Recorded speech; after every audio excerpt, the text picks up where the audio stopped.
Welcome to Cicero Pharmaceutical Solutions. Our reach is global, our research renowned. And we would like to introduce you to Romaiodin. Tonight, I'm investigating a new wonder drug which is said to eradicate fear. The drug was first tested on American forces in the 2003 Iraq War. It initially gained notoriety within the military as troops were said to put themselves in extreme danger without a care for their own or their comrades' safety. Continued testing has now led to widespread use within armed forces worldwide. The results of these trials have been kept top secret until now. I'm here at the headquarters of Cicero Pharmaceutical Solutions to make a documentary about their new wonder drug called Romaiodin, which they claim completely eradicates the experience of fear. Having been developed for the high-pressure conditions of warfare, it is now being released for civilian use. And tonight, we're going to follow the first members of the public to take this new drug.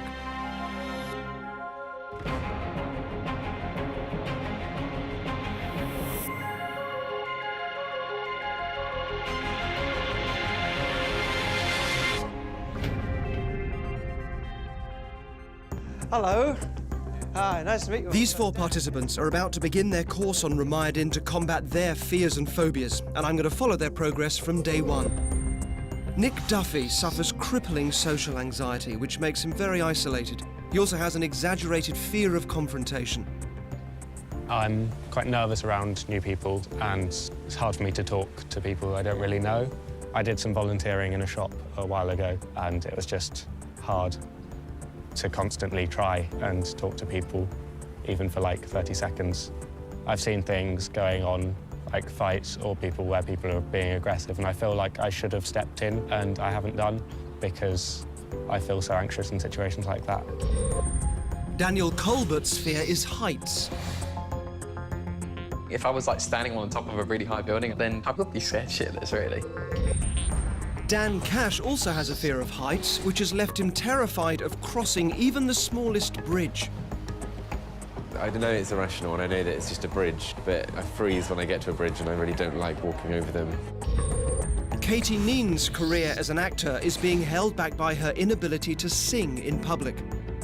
I've been to a couple of auditions where I've had to sing, and I get in, and any ability to sing, it just goes. I get tense. It's horrible. And I know it's happening. It's the worst thing. And I can't do anything about it. And it's so frustrating. It really eats away at you. All four find their phobias are having a negative impact on their lives and have been selected by Cicero to be the first non-military users of the drug. It's huge. Cicero has invested millions bringing Romaiodin to the market. Professor Gladwell, Director of R&D, has been developing it for the private sector for the last 9 years. Today marks an important new stage in its development.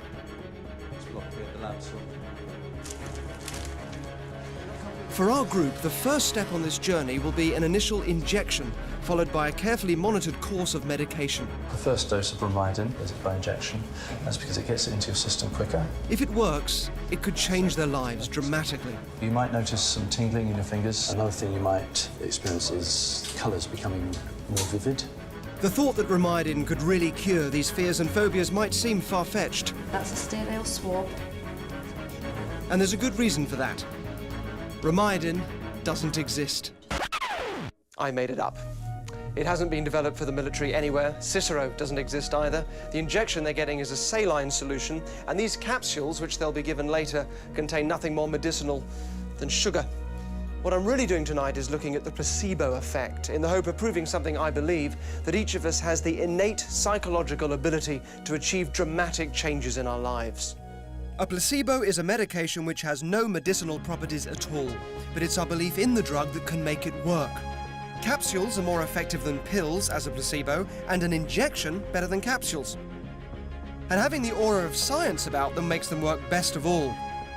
They work best when they're branded in shiny boxes and when they're taken 4 times a day, and different colours help with different ailments.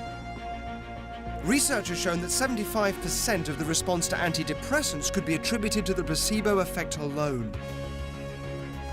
I want to test whether my 4 participants can get over their fears by believing in a little blue capsule simply because of what they're told about it.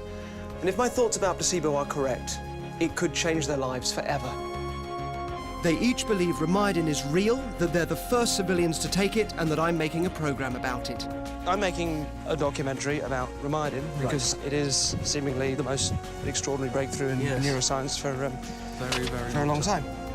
For this to work, every part of their experience has been meticulously designed to increase the suggestion that they're taking a powerful drug. Starting with Cicero HQ. My first challenge was to find a location big and impressive enough to be the HQ of a multinational drug company, then to transform it into a credible pharmaceutical conglomerate's head office.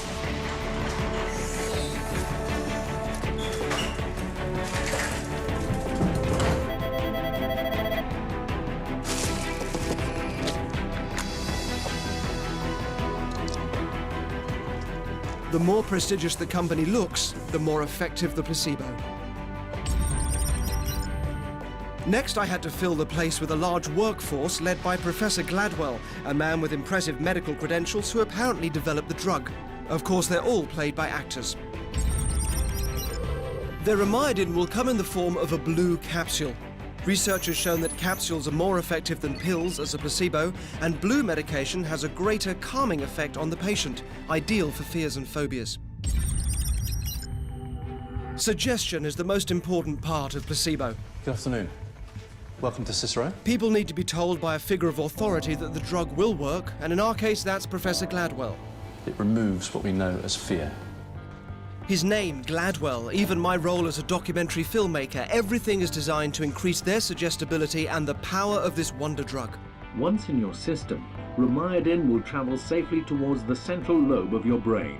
A corporate video I've made explaining how the drug will work on them adds a further layer of suggestion. The group is only inches away from discovering the truth about Cicero. All it would take is one wrong turn. To reinforce their belief in the efficacy of the drug, I set up an encounter with Jason and Chris, who are actors. Jason's been briefed to explain he's been taking Remydin for 4 weeks and that he's being tested by Chris to see how his fear responses have improved. Okay, so what we've got here are cards which Jason shows to me, and if it's a green one, that's fine. But if it's a red one, I administer an electric shock. Okay? Obviously, he will react to the shock. That's unavoidable. Right. But what we're more interested in is his anticipation of that shock. Okay. So it's the level of his heart rate and his breathing while he's potentially expecting another shock with each card that he moves. When you're ready, Jason. Yep.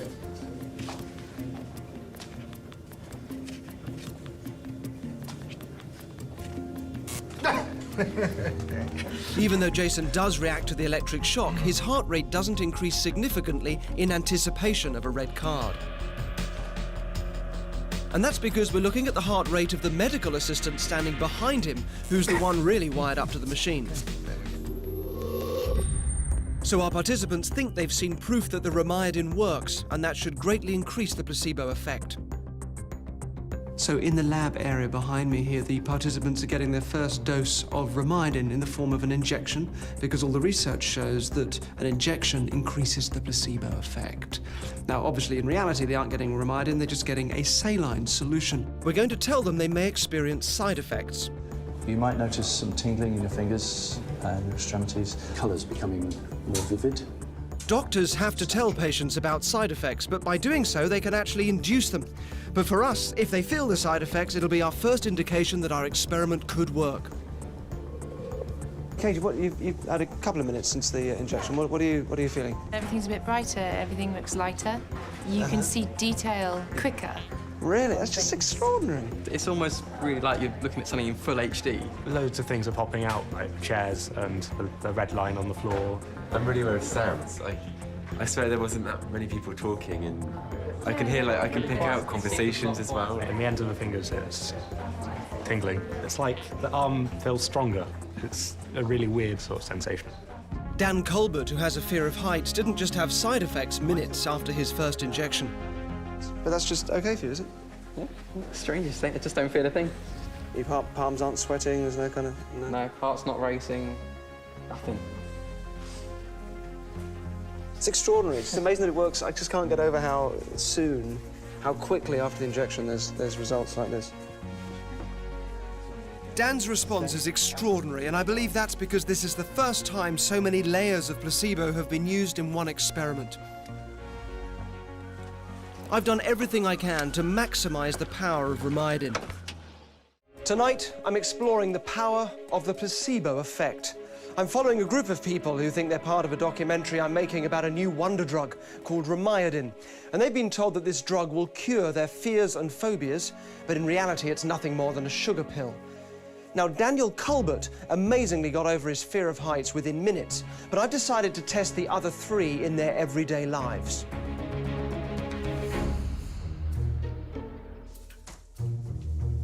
Nick has always suffered from crippling shyness and a fear of confrontation that has made almost any contact with strangers a problem.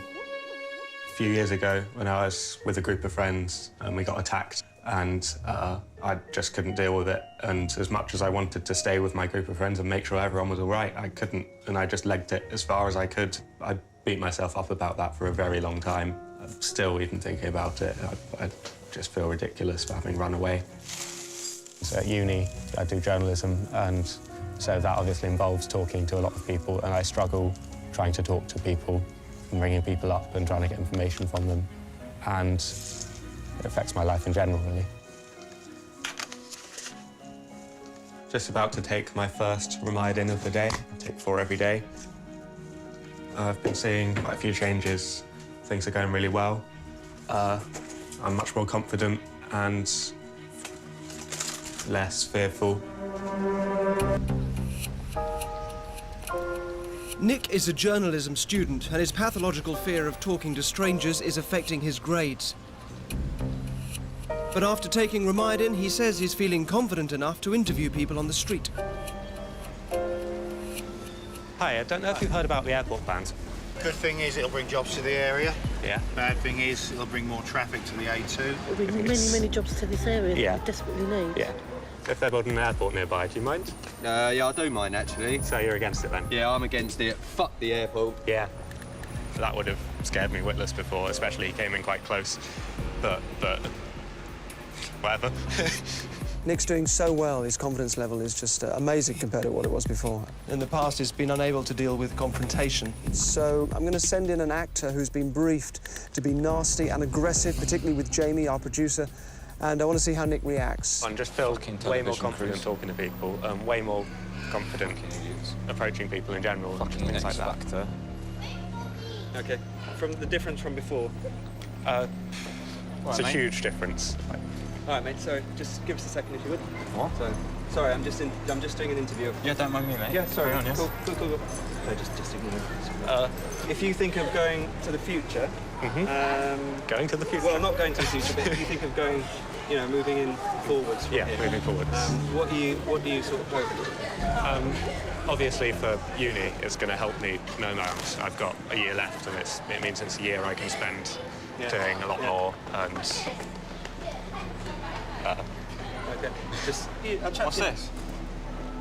What are you doing? It's a microphone. What are you doing? Filming. Filming? What are you making? You making a film? Yeah. Student film. Student, but can I be in it? Nah. I can talk to you afterwards once I've finished. Sure, come on, talk to me, yeah. I'll tell you loads of stuff, mate. I've been around, I know fucking thing or two. Yeah. Okay. Well, we can chat, but we can't chat right now. So if you can do me a favour, you just get out of the way so I can just finish off here. I'd really appreciate it. Fuck off. Wait, mate. All right. Just back off. Just back off. Seriously, he's a fucking idiot. Look at him, mate. I don't care. Fucking pimp jumper. What do you want, mate? Don't look at me like that. Back off. Fuck you, mate. Don't give me that look, mate. Right. I'm fucking serious. You've had your point. Tell him to fucking back off, mate. He's still looking at me. Just don't. Don't start anything. You're a sound bloke, mate. You're a sound bloke. Stop. No. Yeah? You all right? Do what you got to do. Yes. Thanks. Gillingham. You just got right in the middle of me there. It just felt like what I had to do. Well, he had more of a problem with you than he did with me. It's amazing. He's never done anything like that in his life, and you can tell he's really stoked about it himself. I'm so pleased for him. It's fantastic. Thanks for stepping in, man. I've done everything I can to increase the power of the placebo in the hope that all the participants experience long-lasting changes. And one of the techniques I'm using is confirmation bias. I've asked everyone to keep a video diary tracking the positive effects the drug is having. By doing this, I'm suggesting to them that the effects will be positive and encouraging them to notice changes which will reinforce the idea that the drug is working.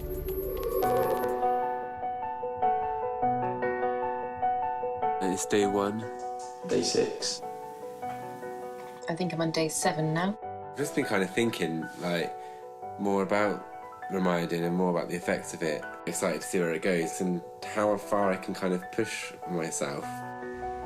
Dan Cash's fear of heights is so great that he's never walked over this tiny bridge in his hometown without his friends to distract him. I don't even think about walking over it. I don't even consider this way as a way I'd walk on my own. Dan's keen to see if Reminding has cured him of his fear. I do feel a bit anxious. I don't know. I don't like it. It feels really horrible to be here and to be stood here and to be that. He decides to take his next capsule and try again. So this is the nice blue capsule that I have to take 4 times a day. So Dan thinks that each dose takes about 15 minutes to kick in, so he's just taken a pill, and hopefully this will give him the kick that he needs.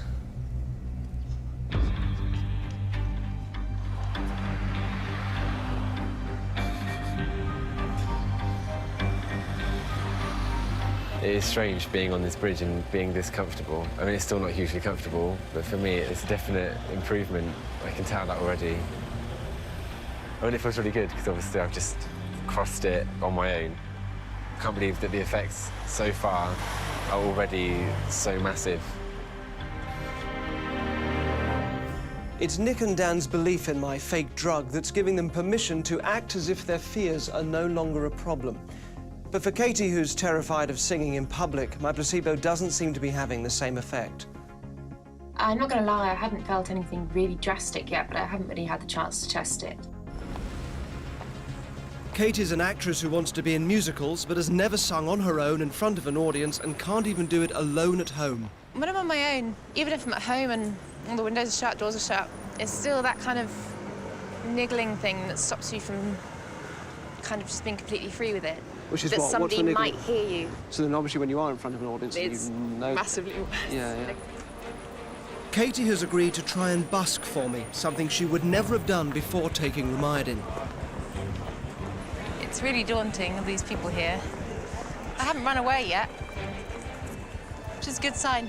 I'd say this is a bit more than a normal test, because this isn't just like an audition or something. This is putting me in front of a huge unknown audience. Yeah, this is a huge thing for me to do. So I've left Katie over there. I'm quite a distance from her now. I want her to be quite exposed. This has to be a real experience for her, so we're keeping well out the way. And she is nervous. She's definitely got a lot of apprehension, and I'm nervous for her too, so I'm just really hoping she can do this. It'll be fantastic for her.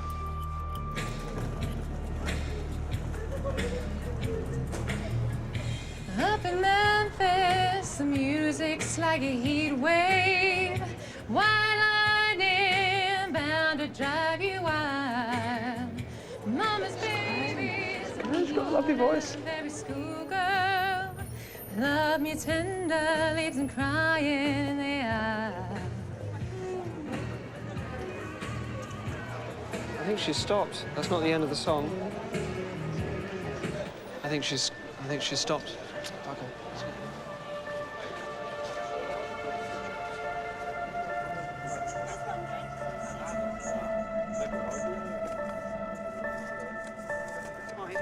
So what happened? From where I was, it sounded great, and then it just sort of stopped. So did you get the same? Yeah, it's like the same feelings. I thought the reminder might completely correct it, but I just had no control anymore. And it was kind of getting worse and worse and worse. So I just bailed. Up to that point, though, pretty amazing. Okay. Yeah. Are you able to carry on? I'd rather not. It's okay. Okay. Placebo doesn't work on everyone, and it's possible Romidin won't cure Katie's fear of singing in public. But for it to have any chance at all, I needed to see today as a success. Before she started taking Romidin, Katie would never have attempted to busk. And if she concentrates on the positive aspects of today, there may still be a chance that the drug will work. It's a month since I started this experiment, and things are still going well with Nick Duffy. Things are a lot easier now, just day-to-day things like going to the shops and talking to shopkeepers and not having to look for self-service tills, which in the past I did quite a lot. So you would have avoided even people at tills before? I'd have gone up to a till, but I wouldn't have liked going up to a till, and I'd probably have been silent, whereas now I can have a conversation with a person at the till without dreading it. So you've had a month of taking this to kind of get used to it. Has it changed how you see the future as opposed to maybe how you felt before you took the Romidin? I don't really know what's going to happen in the future, but I'm sure it'll be good, and it'll be a laugh, and I'm looking forward to it. I am so pleased, and I'm so pleased you took the brave step of doing this, because that must have been a tough one right at the start. Thank you so much. It's been good to see you again. Yes, and nice to meet you. I will see you soon. I'll see you soon. Thanks for coming out. Cheers, Nick. Oh, it's amazing. I'm so touched that he's made these changes. But I do also really want to galvanise this and make sure this is real. So I'm planning something for him a little bit later. He has no idea what that is. I need to go and set it up now. I've taken over his local pub and filled it with actors, stuntmen and secret cameras. £4. Nearly £4 for the snake bite. How does that work, Captain? Years ago, Nick and some friends were attacked on the street. He was so frightened that rather than stay and help them, he ran off, and he's felt awful about it ever since. I want to see if with his newfound confidence he would behave differently in a similar situation. So a fight is going to break out, and Nick's mates Alex and Ethan are going to need his help. I want to see if he'll step in and save them, or run away again.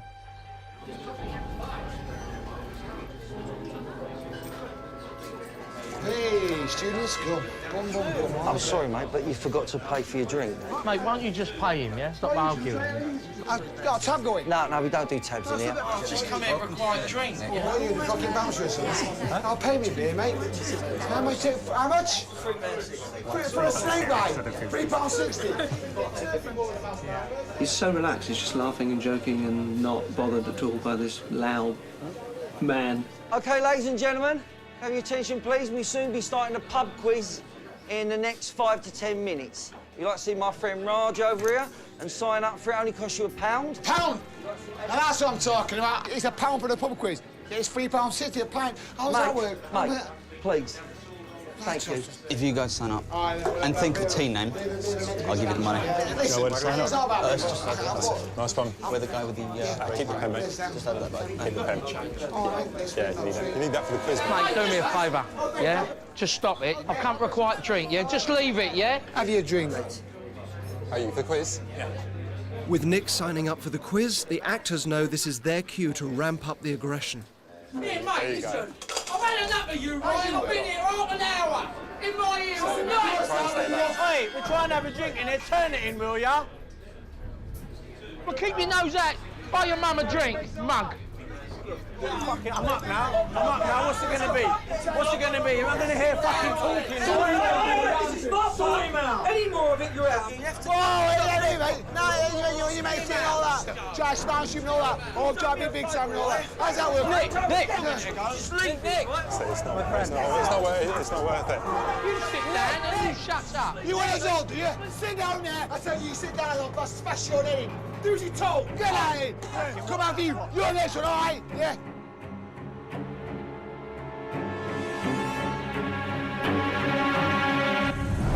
I'm telling you, sit here. I'm going to do you. Do you understand? Nick. Yeah. That's all right. Yeah. Boom. There you are. Boom. There you are. Nick. Come on in. Let's go. Nick!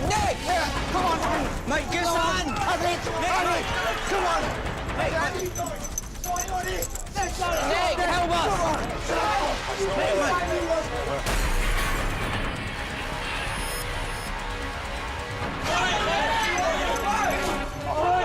I'm out of it.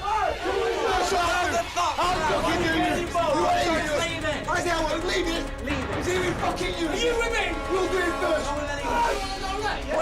going on? Where you going? Yeah? What are you going to try and Do you want it off? Use your use. You're doing it. You're causing any trouble as well. You can have it. You're a troublemaker as well now.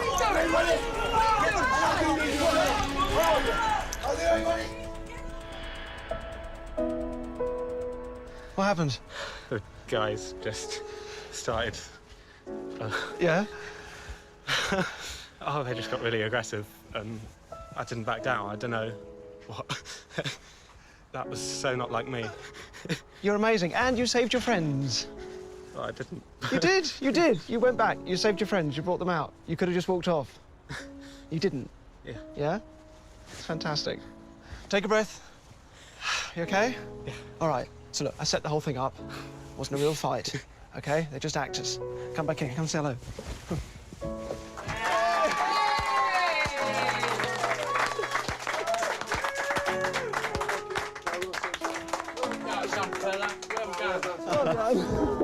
Get him a beer, get him a beer. Nick has overcome his fears, but there's so much more to this story. And this is the magic little pill. I'll take my nighttime pill. You just had the evening one. It's time for me to take my pill again. My group are not the only ones taking Romidin, and it doesn't just cure fear. So far in tonight's show, I've been helping people overcome their fears simply by giving them a placebo. I set up a fake pharmaceutical company called Cicero and created a fake drug, Romidin, which I've said eradicates fear. I can't believe that the effects so far are already so massive. Just back off. Yeah, this is a huge thing for me to do. But what these three don't know is they're not the only ones taking my placebo. I tested the same placebo, Romidin, on various groups of people and told them all it was a cure for something different. So what's your allergy? Hay fever and dust and pets. Hay fever, horses. I mainly get dermatitis on my hands. Within weeks, all three in our allergy group told us their symptoms had cleared. Matt's dermatitis has disappeared. My hand's still good. And he can wear his wedding ring for the first time in months. I really don't know what it is that you've given us, but I think it should be mandatory. I told one group it would make them more intelligent. And then some of them rumbled us. I'm not a complete idiot. There is a very high possibility that this is obviously a placebo. Maybe it worked too well. And what about smoking? Each year, more than 800,000 people try to give up smoking with the NHS using tablets and nicotine replacement therapies, but 51% of them fail within 4 weeks. There are 6 in our smoking group. I want to give up now because I've got quite bad asthma. It's something I'd really like to give up. Obviously, it's quite expensive. The health implications are obviously a reason that I want to quit smoking. I feel like I could quit, yeah. Most express a strong desire to give up, apart from Yeyan. The benefit of it is obvious if I give up, but realistically, I don't know because I enjoy it, so. Desire to change seems to play a big part in the placebo effect. So not surprisingly, it didn't work with Yeyan. But I'm meeting up with the others to see how they're getting on. Hello.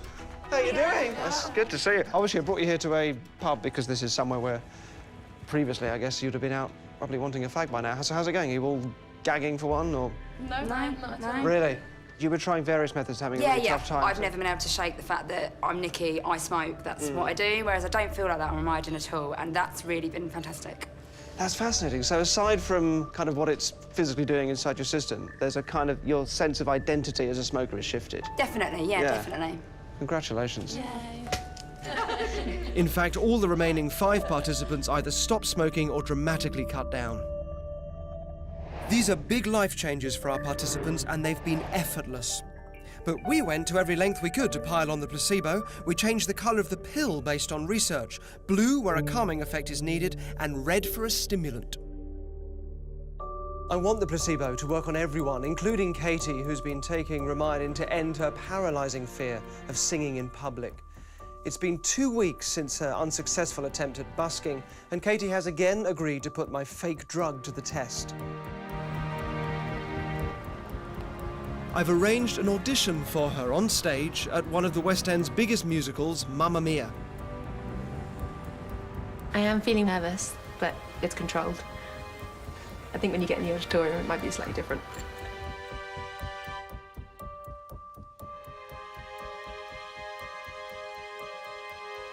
Guys ready? Yes. Certainly are. Okay, next up we have Katie Neen.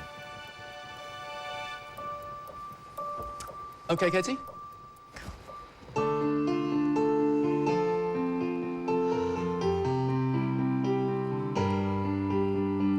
let it fall, my heart, and as it fell, you rose to claim it.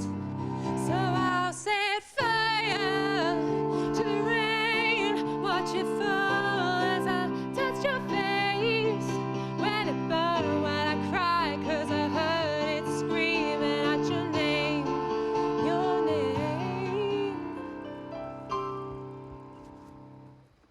Oh, what's that for? Oh, I'm quite nervous. Are you nervous? You seem a bit nervous. Yeah. You know, my first impression of you, before you'd even said anything, was nerves. I think we're done here. Doing this today was something that I'd kind of, I don't know, dream about for such a long time. And it's sad not to be able to come and just go, boom, here I am. This is me. I'm your next leading lady. Just really, really want to be able to stand in front of an audience and just sing like I can. Katie isn't responding very well to Ramaydin, and I may have to accept that the placebo simply won't work for her and find another way to give her the confidence she needs. Meanwhile, Dan Cash, who previously had a fear of heights so great he found it hard to walk over bridges, is doing well on my fake drug. It's just incredible how fast the Ramaydin worked. It's just an amazing feeling. So I'm in Doncaster today to meet Dan again and find out once and for all if his fear of heights, and bridges in particular, is well and truly gone.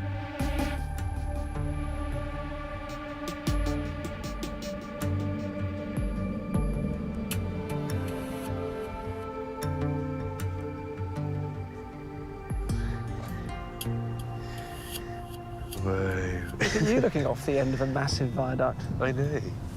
This is amazing. And can you stick your head through? Yeah. No wooziness, no dizziness? No, Mind your head not as you at all, think. yeah. Dan appears to be transformed, but I really want to push him to his limit. How about climbing up these stairs? Okay. Really? Yeah. Yeah. Great. Yeah. OK, I thought you were going to... Well, that's amazing. I thought you were going to say no. Well, look, we will stick a harness on you. I'm going to tell Dan he's been taking a placebo. I want to see if the effects still work. You on? Yes. Good? Yeah. Let's go. Oh, Right. I can't believe you're doing this. This is just... How do you feel? Show me your fingers. I just feel fine. You're steady. Yeah. This is amazing. You can do anything. Let's sit on the top one.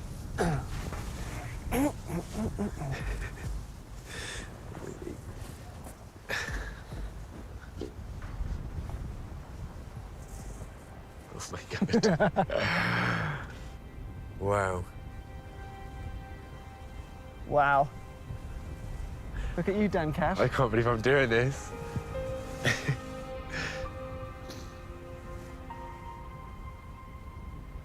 What's this like?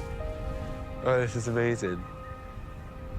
Now I know that I'm not scared of bridges or heights, that the phobia is gone in myself. I know that I can do this, I've done it.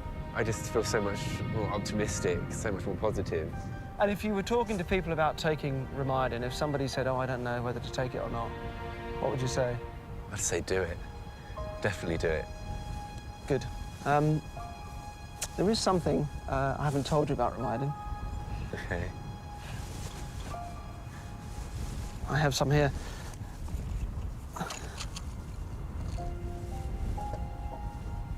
Ramaydin is a placebo.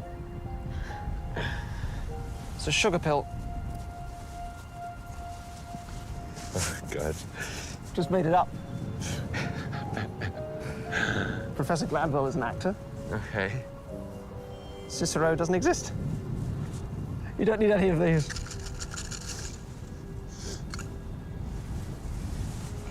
You do this completely on your own. Wow. All that happened was, I think, you just gave yourself permission not to worry about it anymore. That's just unbelievable. I mean, that's unbelievable. I thought it would work, but I didn't know quite how dramatically it would work. I thought, you know, maybe we might get you over a bridge, but you've been astonishing. Jenny, if you can get over this, if you can end up like this, you can pretty much do anything. Excellent. I'm going to leave you up here on your own for a bit. Okay. Would you stand up? Just stand up and take it in. This harness will hold you, you won't fall off. Stand on the stair? Yeah, just stand up.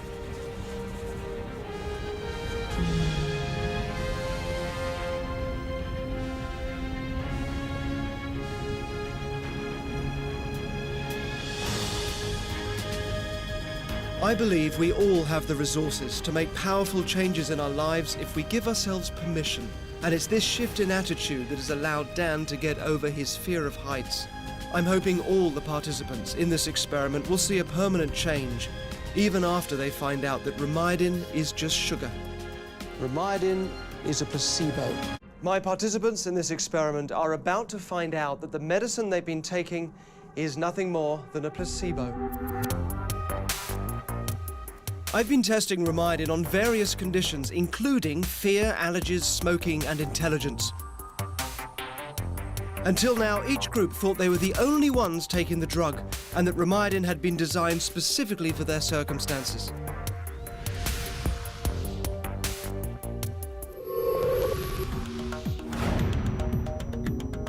All the groups are meeting for the first time at what they once thought was a drug company HQ. But in reality is nothing more than a huge empty office complex.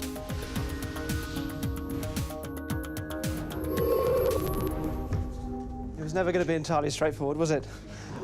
Well, you'll have already realised that there's a lot more of you taking Romidin than you thought. Also that people are taking Romidin for very different reasons. Up until now, you've credited all of these changes that you've experienced, some of them very dramatic, to a wonder drug that you've been taking. From this point, from right now, you can stop doing that. This is entirely down to you. Romidin is a placebo. It's actually sugar. That's all it is. The reason why this has worked is that you first of all trusted the fact there was a resource, the resources were in there, and then you gave yourself permission to just act as if the thing wasn't a problem. That was not the Romidin doing it, that was you doing it. You were all told at the beginning that the effects of the Romidin work after you stop taking it. And now you know why. Because you've set up new ways of thinking and you don't need the placebo anymore to do that. Romidin doesn't exist. Romidin is your mind. Excellent. Give yourselves a huge hand because you're astonishing people. Congratulations. Pretty mad to just find out that Romidin's just a placebo and there's nothing in it. And to think that the last 18 days of me not smoking has been done entirely through my own willpower. I don't think finding out it's a placebo is going to change anything, really. It still had the same effect, and the effects are still hopefully going to be there and last.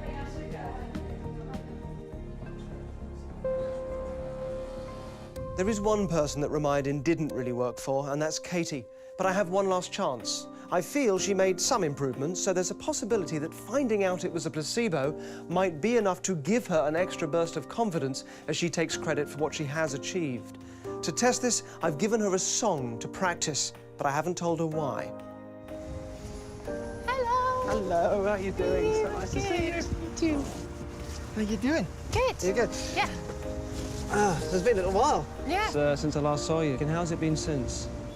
I think the placebo thing, when it kind of came out, it made me feel empowered, a lot more powerful than I was before. That's so lovely. And the singing's improved as well, from what I hear. I think it's just confidence, just being able to stand there and just go, yeah, this is just what I'm going to do. That's really good. I'm so delighted. Excellent. Katie, thank you so much, and thank you for coming out today. No problem. And look there, and then you can just sleep. You can stand and sleep quite comfortably. That's good. I'm going to sit you right down, then you can sleep quite comfortably there. And I want you to sink right the way down and right the way deep. I've used a snap induction on Katie to put her to sleep and get her from A to B. But when she comes round in a few minutes, she'll be completely wide awake and back to normal.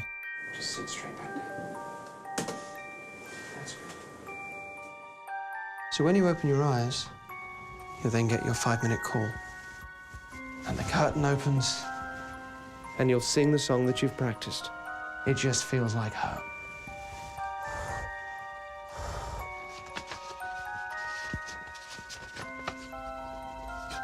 After about a minute, then, you'll find yourself waking up.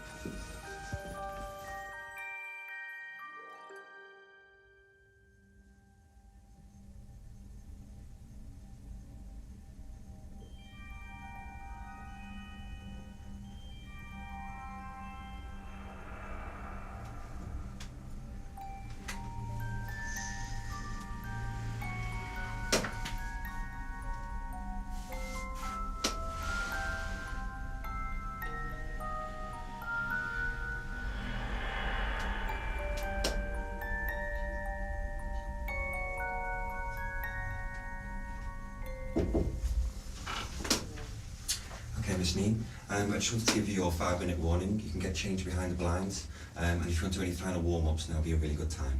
Thanks.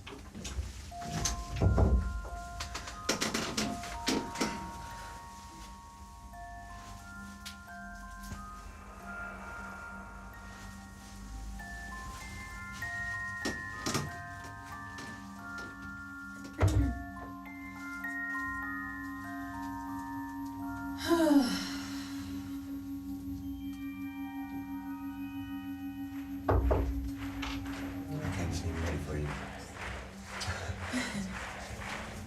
Just want to follow me.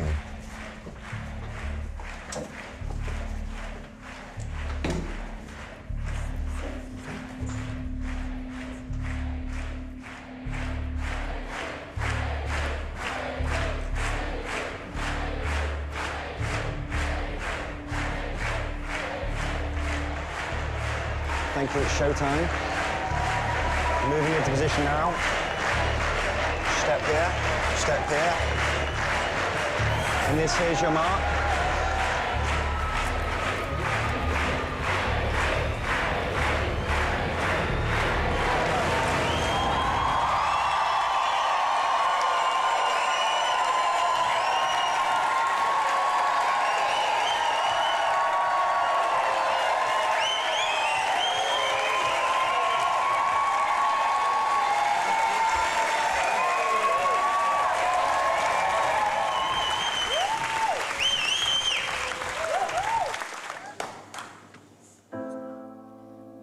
Birds flying high, you know how I feel.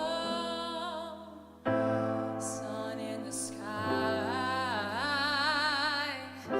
you know how I feel. Breeze drifting on by, you know how I feel. It's a new dawn, it's a new day, it's a new life for me, and I'm feeling good.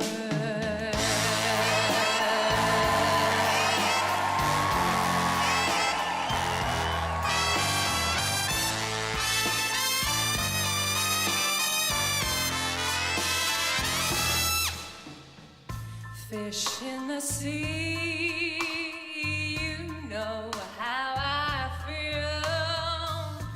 River running free, you know how I feel. Blossom on the tree, you know how I feel. It's a new dawn.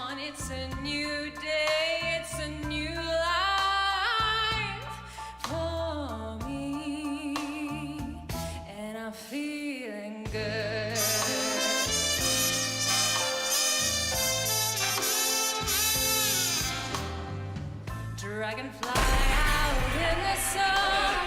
You know what I mean, don't you know?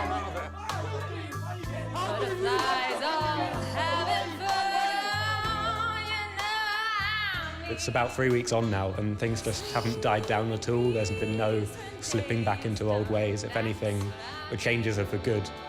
And this old world is a new world, and I'm all for me.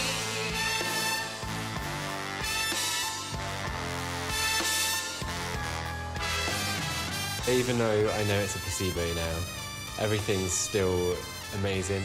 It's made me realise that I've done it all on my own. Dawn, it's a new day, it's a new life. It's a new dawn, it's a new day, it's a new life. It's a new dawn, it's a new day, it's a new life for me. And I'm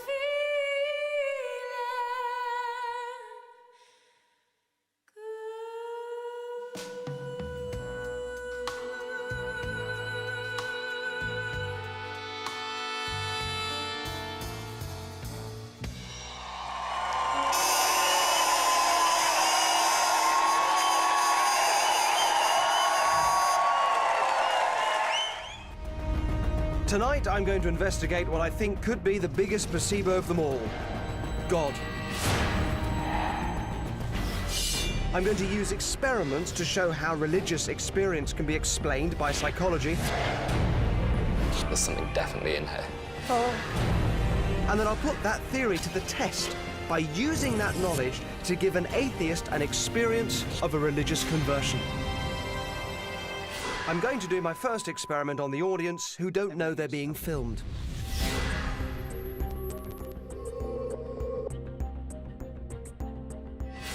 Right, we're not filming at the moment, are we? In that case, before we start...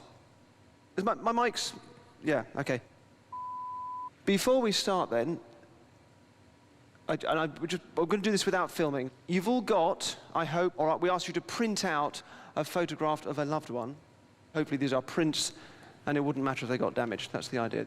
I have here, this is extraordinary. This is a genuine satanic rite based on an 11th century manuscript, and it's the rite that people read out declaring their allegiance to Satan. It's extraordinary these things exist. And the idea is that you get his protection in your life, but then you're subject to his torments and whims for eternity after that. As part of it, what you do is you would stab back in the day it would have been a portrait, but nowadays they do it with photographs. You stab a photograph of someone that you love. You read this out, and this is declaring your allegiance to Satan. So before we start filming, does anybody want to do that? Just out of interest. Anybody up for doing that? So that's 1, 2, 3, 4, 5, 6, 7, 8, 9, 10, 11. 11 out of 160 of you. What's your name? Sam. Do you want to come do it? Thank you, Sam. Hello. Hi. Nice to meet you. Who's in the photograph? It's my twin sister, Lucy. Your twin sister, Lucy. Yeah. Okay. So, the reader, that's you, must place a representation of their loved one onto the table and light a black candle. So would you light the candle for me? Lovely. Wine is poured into the chalice. The reader must take a sip of the wine.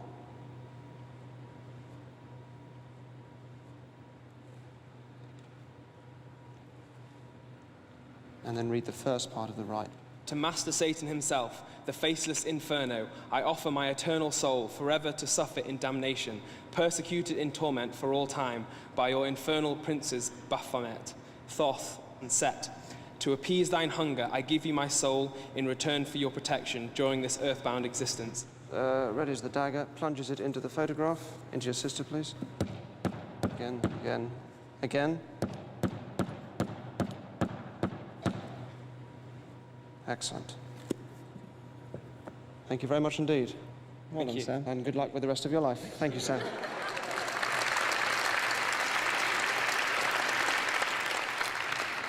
What was of interest to me there, and by the way, Sam, we were filming that. I said we weren't filming it because I didn't want you just to be playing up for the cameras. I want you to do that and genuinely want to do it as opposed to just want to be on TV. You happy with that? Okay, good. What was interesting to me was that only 11 out of 160 of you actually put your hand up. Out of interest, how many of you actually believe in the devil and that stabbing a photograph could have any physical effect on the person in the photograph? 2, 3, couple of 4, 5, okay. 6, and you're largely an audience of unbelievers and skeptics as well, largely. So the fact that so few of these people offered to perform the rite does show that we're all born with an inbuilt, hardwired tendency to believe. And tonight I'm going to take you through the reasons why I think we develop religious belief and put them to the test by giving an atheist a religious conversion. Welcome to the second part of Fear and Faith.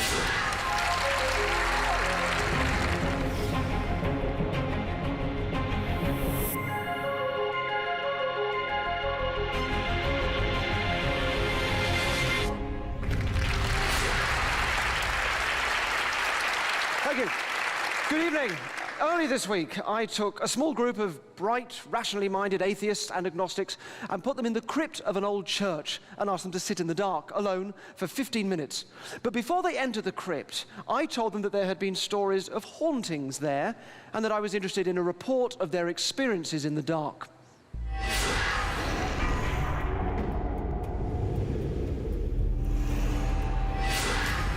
With this experiment, I'm aiming to show you how just the suggestion of the supernatural can bring out a tendency to believe in things that don't exist, even if you're an atheist.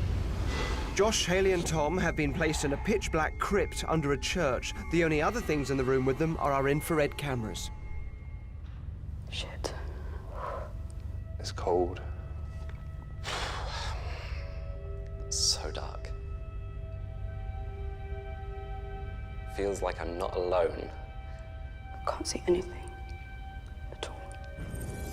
Oh God, I just think I can see things moving around me. I don't think I can do it. I can't do this. It feels like somebody's stood in a corner.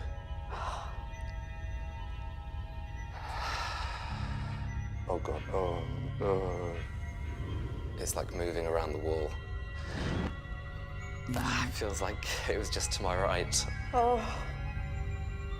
Okay, I can see something in front of me. What the... No, I can't do it. I'm sorry, I can't do this. No, lots of things that like faded outlines of people. There's something definitely in here. It was like a white, like, I don't know, girl. Jesus. Derren, I've got the biggest fear of things behind me. Do you want to come out for a second? Yeah. It was weird because I kept seeing things. I'm sure I saw a round thing that looked almost like a head.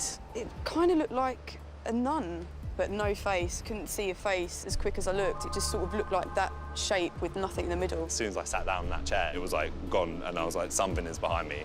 That thing just didn't want me there, and I think I just outstayed my welcome. And I randomly saw this figure in front of me, this girl. It was just kind of an outline. The face was kind of just blank. It was kind of transparent, like see-through. There was something else in that room. I gave them an idea, nothing more, and from it their minds created an experience which for them was very real indeed. They all sensed a presence, because as shown by our satanic rite, we're all born with an inbuilt, hardwired tendency to believe. The people in that vault reacted in the way they did purely because I planted the idea it might be haunted. And remember, these are rational non-believers. The fourth person, though, who went in had a rather different reaction. Meet Natalie. Don't feel particularly freaked out, really. There goes another train. I think it might be the district line. Feel quite safe, really. So unlike the others, Natalie was underwhelmed, to say the least. Natalie is an atheist. Moreover, she's a stem cell researcher, a scientist working in an area that many feel is deeply incompatible with religious belief. Our initial research revealed her to be deeply skeptical, so I felt she was the most challenging candidate to try to give the experience of a religious conversion. Now, like Natalie, I'm an atheist, and as you'll see tonight, I don't think a belief in God has to be foolish. I think it's probably unnecessary, but that's not the same thing as being stupid. And nor would I try to presume to undo your belief if you happen to believe. And this is an important point. Clearly, faith, which we've all been taught to understand and respect, comes in a variety of forms, and generally very real to the people that hold it. But we're undoubtedly psychological creatures, and all susceptible to manipulation and the way that our brains have become wired over time. Okay, so back to Natalie and my attempt to convert her. I wanted to find out how skeptical she is about God, and more importantly, how big this challenge would be to give her this conversion.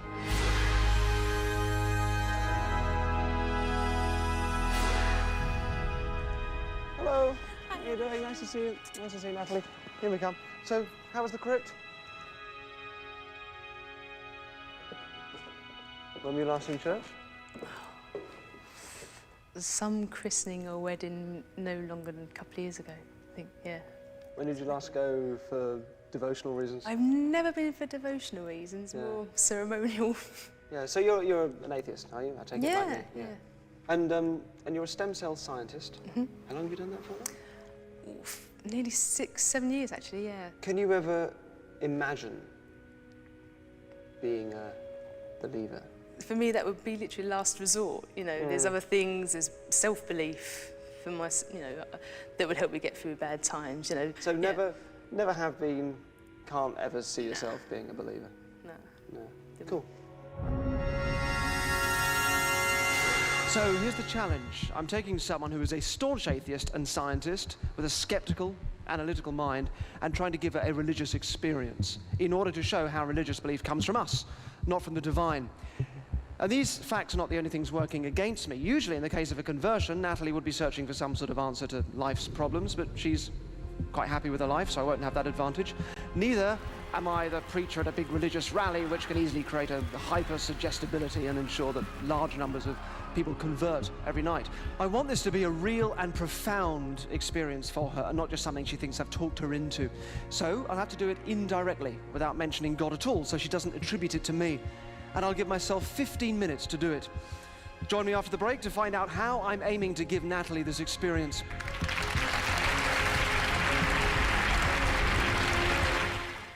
Tonight, in Fear and Faith, I'm investigating whether we could have created God in our own minds. Is there really a divine power, or can our experience of religion be explained by psychology alone? So my challenge tonight is to try and give Natalie, an atheist, a strong and powerful religious experience. And I'm going to do this through a 15-minute long conversation with her. And during that time, I won't be mentioning God at all, but I will be relying on the knowledge which I will explain here that can be used to bring about a religious experience. And to show you how the very idea of a supernatural presence affects our lives, I will demonstrate an interesting test using this garish object. There you go, eBay.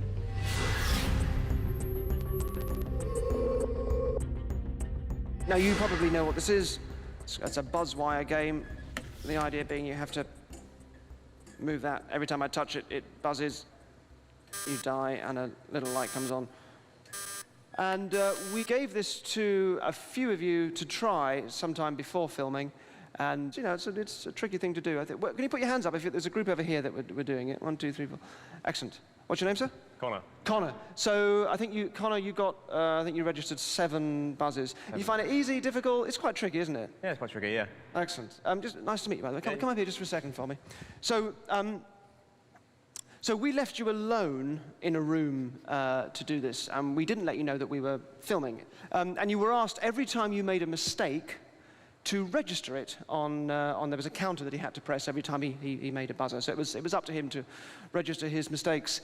And so let's see Connor having a go at this, secretly filmed. Remember, he registered 7 mistakes.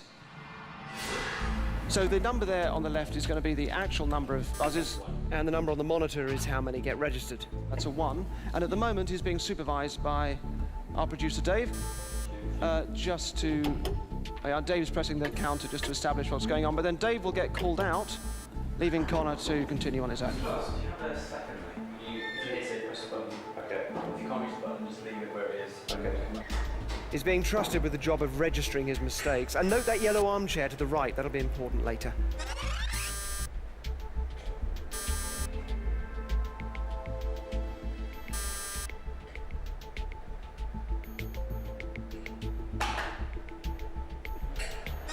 Generously registering a mistake. 8, 9, 10. There he goes. 18.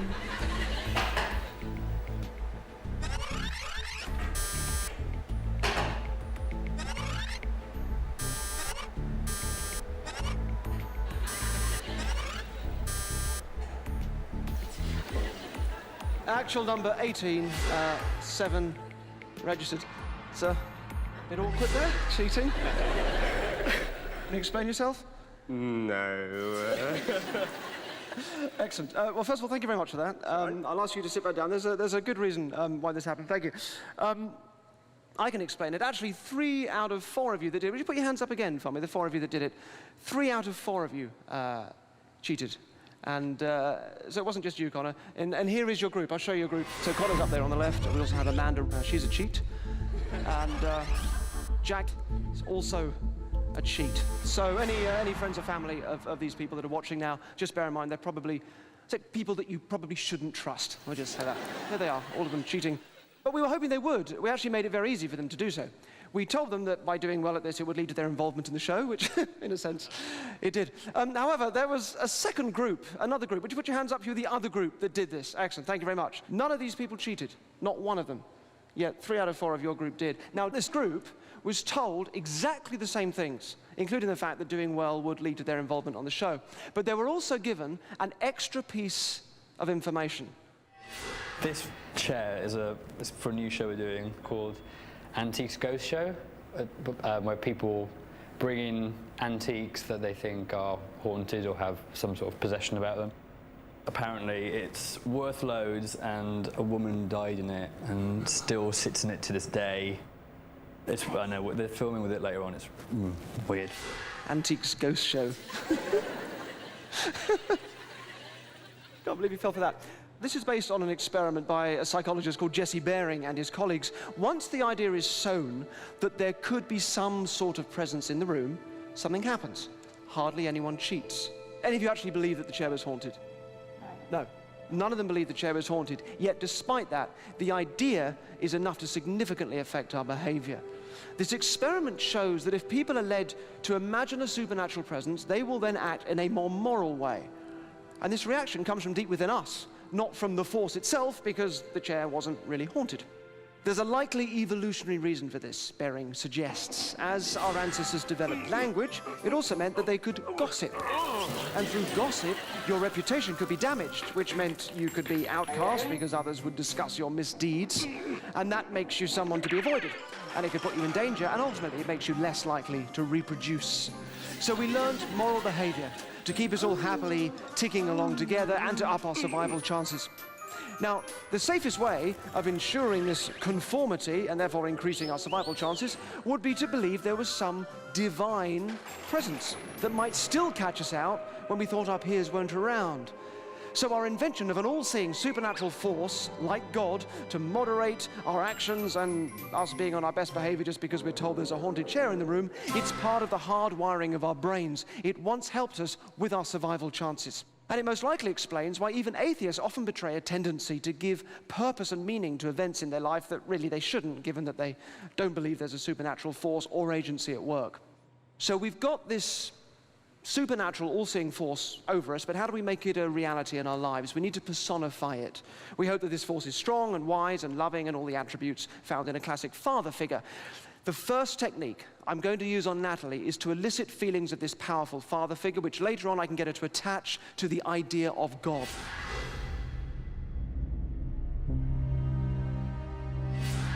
So during my 15-minute conversation with Natalie, I'm going to have her create the feeling of being loved by a perfect father, and then I'm going to associate that feeling with a trigger so I can bring it back whenever I want. What's your relationship like with your dad? It's brilliant. He is, without, putting him on a pedestal, he's sort of my hero. Is he? Yeah. That's such a lovely, lovely thing. There's a lot of people, I guess, don't have that.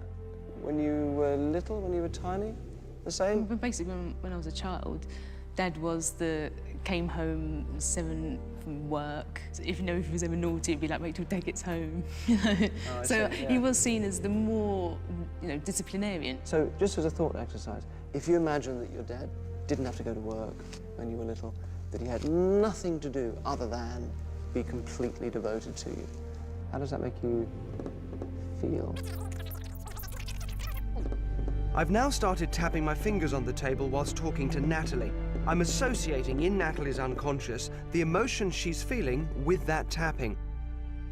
Then later I can trigger them again by tapping in the same way moments before her religious experience. How does that make you feel? Makes me feel special. I feel really honoured and, just special. Yeah. By her trance-like expression, Natalie is showing signs of unconscious processing and is absorbed in the idea of a perfect father figure. And now these feelings are in place, I'll get her to attach them to God later in the process. So, once we start to imagine the presence of God, it's a very small step to start believing that he can think or that he holds power and possibly that he has a plan for our lives. And if we look for it, our brains are wired to find it. We apply what's called a theory of mind. It's the ability to step inside other people's heads. And the core of religious belief comes down to our idea that God has a mind and therefore a plan for us. So we create the idea of an agency, that God takes an interest in us and is pulling strings in our lives. So I'm going to use this innate tendency to see an agency at work to help give Natalie her conversion experience. I'm going to do it by asking questions and then subtly suggesting the idea that a plan could be at work.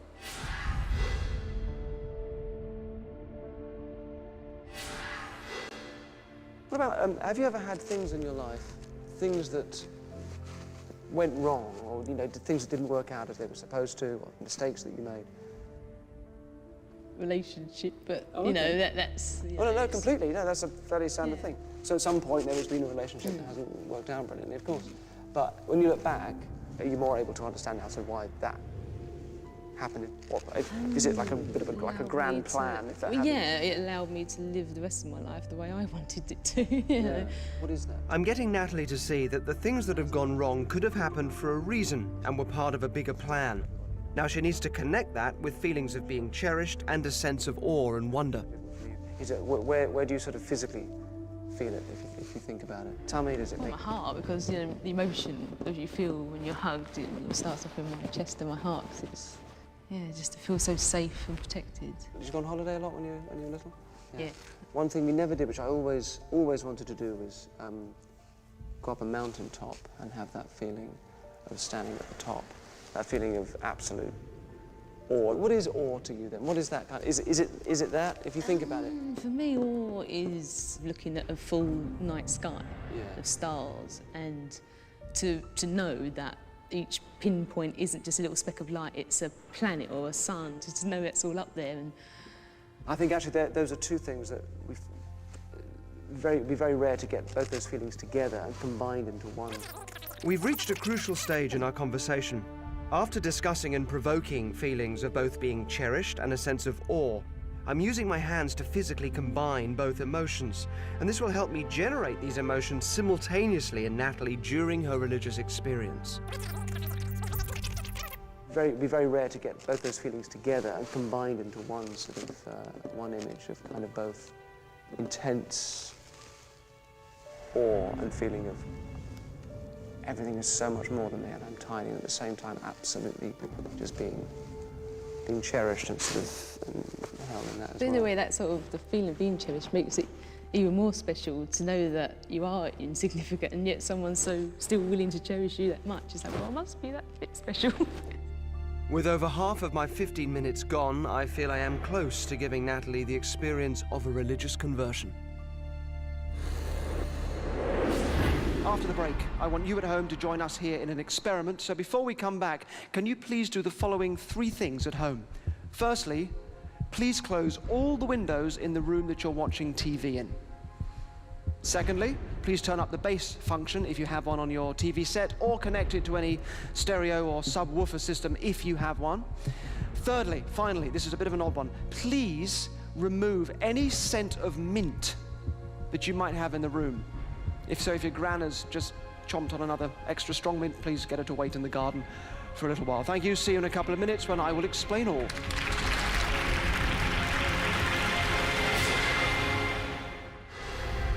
Tonight I'm exploring whether God could be nothing more than an illusion, a belief in something that isn't there. Using a number of experiments, I'm investigating whether religious experience could be explained not by the divine, but by psychology. And in doing so, I hope to prove how even atheists have a hardwired capacity to believe. Never have been, can't ever see yourself being a believer. Welcome back. I'm now going to illustrate the next step we're going to take in the journey to give Natalie a powerful religious experience. So, I have here a little bottle of a very powerful peppermint oil.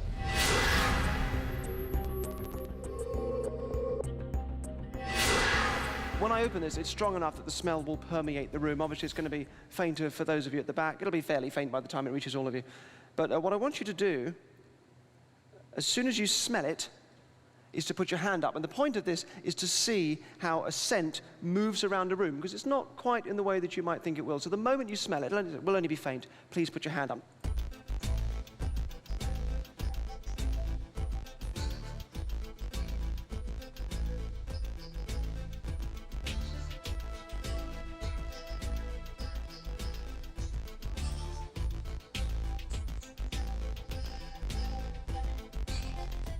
Do keep your hands up.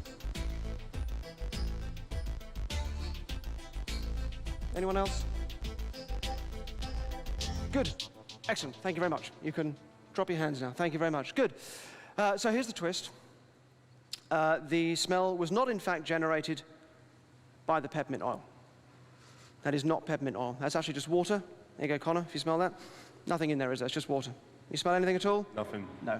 Nothing at all. And that will relax you quite nicely. See me afterwards. The smell was actually generated by a sound wave. If you transmit a sound wave at 18.98 hertz into a contained space, such as we've done with you guys here, there are sort of hidden speakers, black speakers there, there's one there, one over there, and one just there, that are transmitting the sound wave into a contained space. If you do that, it resonates. The sound will resonate with a very small part of the brain responsible for smell, and it gives a lot of people, not everybody of course, but a large number of people, a definite sensation of smelling something sort of fresh and minty. And the fun thing is, this can also be done through the television set. So, we're going to try this now. I will give you instructions in a moment, and if you're good at this and you do smell it, because not everybody can, and particularly if you're on Twitter, will you please let us know by tweeting using the hashtag #DerrenSmells. Hashtag Derren Smells. Good, thank you. So we have been testing this over the past few weeks and have found out the following measures make it work better. So as I said before the break, please close any windows. Right, now this isn't obviously to actually keep the smell in per se, but it allows the sound wave to bounce back into the room. Secondly, if you can, turn up the bass on your TV set or speakers. If you have a subwoofer, turn it up as well. It'll still work without this, but it does seem that it can be more effective if the bass is turned up. Thirdly, remove any existing scent of mint that you might have in the room. Okay. Next, come close to your TV. You need to be about 6 feet from it if possible. You need to sit, please, not stand, and relax. Your brain needs to be relaxed, so just avoid all other distractions. So please do these things for me now. And when the mint picture comes up on your screen, turn your TV volume to full. And when the mint picture goes away, you can drop the volume again. Now, about 10% of you, interestingly, might get more of a citrusy smell than a minty smell, but please do tell us, and tell us on Twitter if you have that. Are you ready? Then let's begin. Turn your volume up now.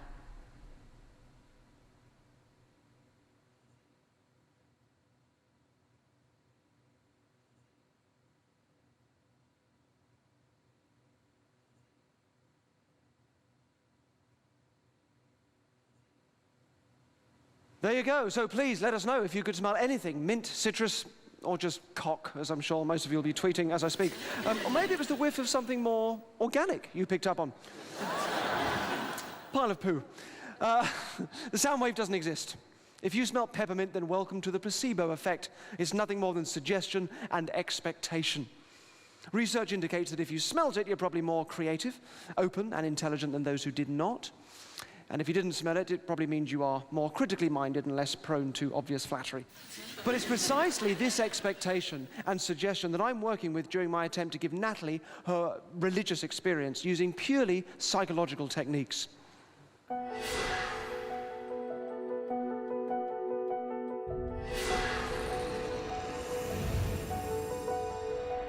I suppose also you're working with placebos at the moment, aren't you, with the stem cell research, which is an area that really interests me in you. The show before this show that's going out now is actually about placebos, but there were a small number of people that just weren't going to quite embrace it. They were a bit more sceptical about it. And that was really interesting, I found, because what would make it work and be of real benefit to these people was to actually dispel that and completely embrace this experience, which I suppose is what a leap of faith is, isn't it?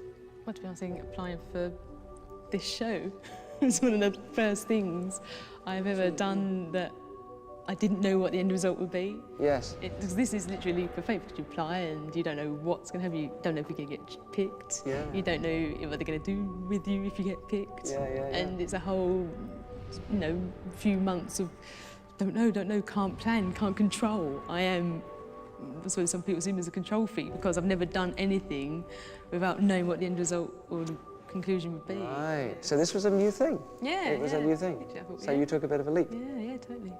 Now that I've suggested to Natalie that faith can be a positive thing, all the elements I need are in place for her conversion moment. Now, if I wanted her to continue to believe in God, which I don't, she would need to start looking for evidence in her life to support that belief, and this is vital for maintaining an identity as a believer. When we think something is true, we look for anything which will confirm it to us. We find patterns in randomness. Now, I'm going to show you something here with the audience, but you can play along at home too. Take a look at these photos, courtesy of Professor Richard Wiseman.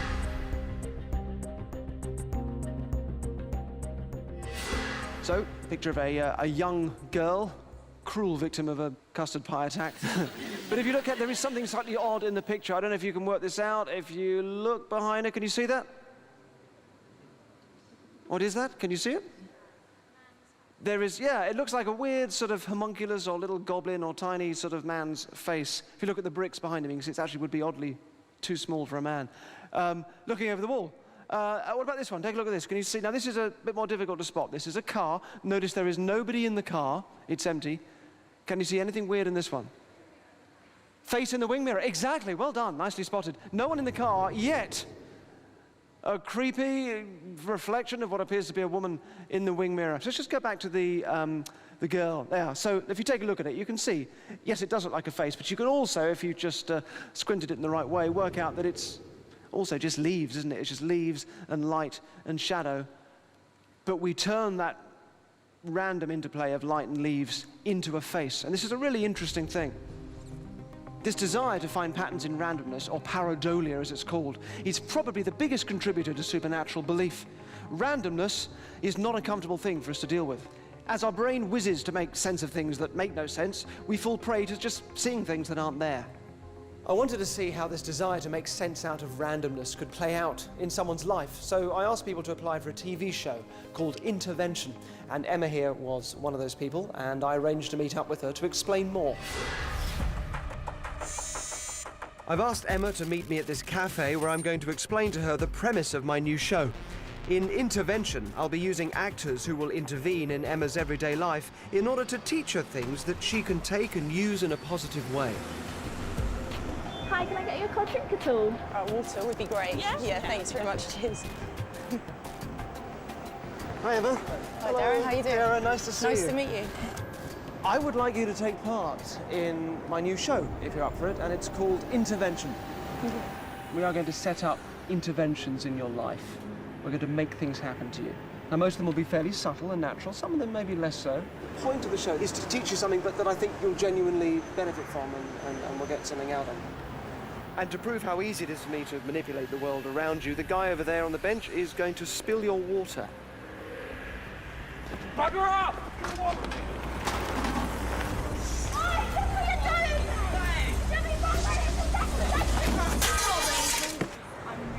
No, don't worry. Are you all right? I'll get your number. It's fun, isn't it? Obviously, we'll be filming the whole thing on hidden cameras, and we're very good with hidden cameras, so you won't spot them. You will not spot them, so don't drive yourself mad trying to find them. No, I won't. We'll be using actors. We will be involving people that are very close to you and people that aren't close to you. And all I'll ask you to do as it goes along is to make a video diary and send this to us. I'll see you in a couple of weeks. Have a really interesting fortnight. Thanks very much. Thanks for your time. Thank you, Emma. Cheers. So there's one thing I haven't mentioned to Emma. I won't be doing anything. We won't be secretly filming, we won't involve her family and friends, we won't employ any actors. But the mere idea that I am doing something is hopefully enough for her to start to look out for signs of my involvement or this agency looking over her. And once she gets that in her head, she'll find positive results for herself without any intervention from me. Her video diaries over the course of the next 2 weeks show her revealing all the things that she thinks we might have set up in order to teach her something valuable. I had to pop into Sainsbury's just to pick up a few bits, and I saw like a cheapy pair of slippers. And as I tried them on, a guy came around the corner and like kicked my Converses across the clothes aisle. I walked across the car park to get to my flat, and a guy walked past me, and we literally just stared at each other. One thing I wish maybe I did do was just smile a bit more. A young guy came running up to me, waving this £10 note at me, and he said, "Oh, I'm really sorry, but I've just found this. It must have come from you. Have you dropped it?" These little events are getting me thinking a lot more now than what perhaps, you know, I would have had I not been doing these diaries. The penny dropped. I'm thinking this is about an intervention in me and my life. You know, I've established what things are that I'd like to change, I guess. Is it now up to me to change that? Hi, Emma. It sounded like by the end of it you were starting to get a sense that there was maybe a little more going on than we'd said. So even though I did nothing, you attributed these random events in your life to me, much like I think believers do with God, and then you tried to learn something from them. So even though now you know it wasn't real, did you take anything from the experience? It sounded like you did. I'm a huge worrier, so I've made a point now of not worrying so much. I'm a bit more spontaneous now as well, and I make a point of seeing my friends more, which is something that I needed to do, so... That's fantastic. Thank you, Emma. Thanks. So I'm reaching the climax of my attempts to give Natalie a strong and powerful religious experience. You've already seen me introduce the idea of a perfect father figure, elicit and combine feelings of awe and being cherished, and allow her to notice a grand plan in her life. I've also attached these feelings to the tapping of my finger so that I can bring them all back in an instant. I'm now going to leave her alone in the church so she can take it all in. And I'm hoping she will piece all of these together and have a powerful and very real experience. And what you're about to see now has no music or effects placed over it. Instead, I want you to experience what happened as it happened.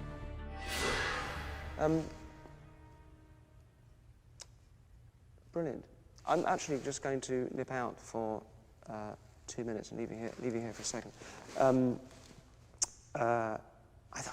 It's actually really interesting talking to you. I do think there are so many beliefs and, I suppose, new experiences, things that are new and surprising that could literally be sort of right in front of us, and we don't even quite register that they're there until one day when we just stand up and then we feel that new thing, which can be really rich and very powerful and right there and really hit us in a very real way. And we can surprise ourselves. Anyway, I'm going to come back in just 1 second. Stand back a minute.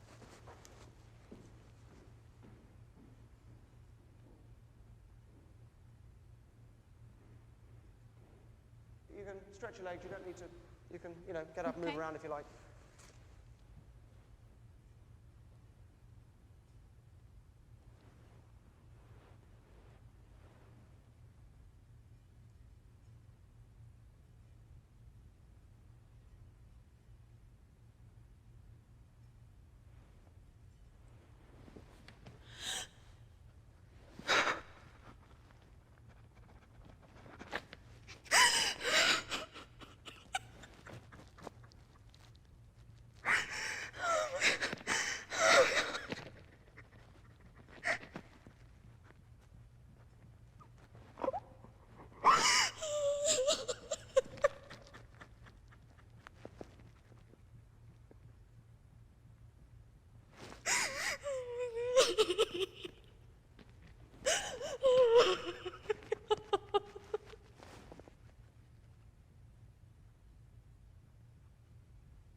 Sorry.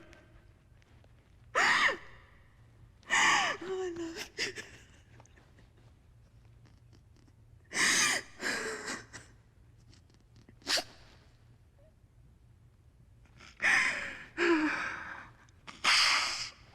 Oh, thank you.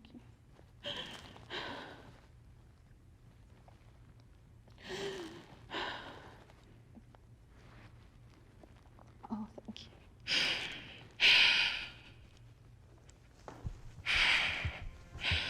You okay? What happened?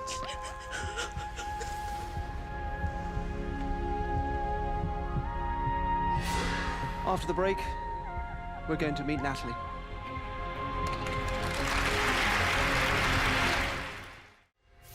Tonight, I've been looking at how psychological techniques can be used to explain why we believe in God. It was important, I felt, to show you that these techniques actually work, and that this innate hardwiring we have really can give us a powerful experience of God without any need for him to exist. So I've used them to bring about a strong and powerful experience of a religious conversion in an atheist stem cell scientist called Natalie.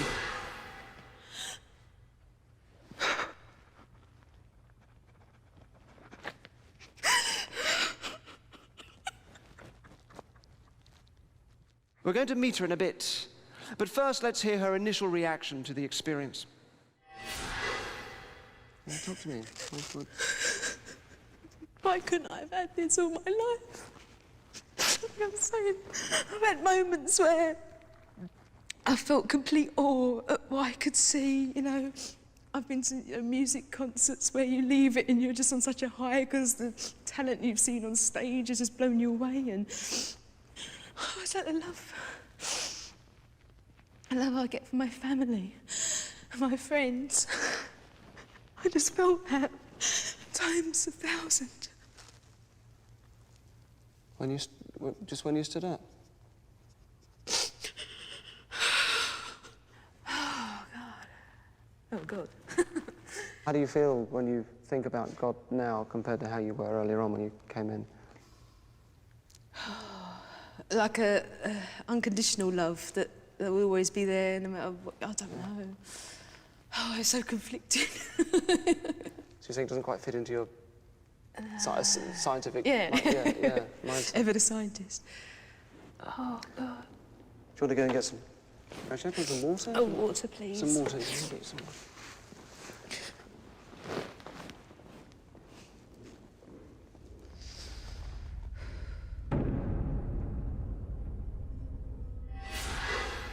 Here's Natalie, everyone.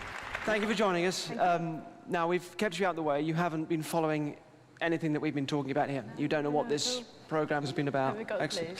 But they have been following your story, and they've seen what happened to you the other day. Can I just ask you, what was that moment like when you stood up? Because it was an extraordinary reaction. What can you put into words what that felt like, that moment?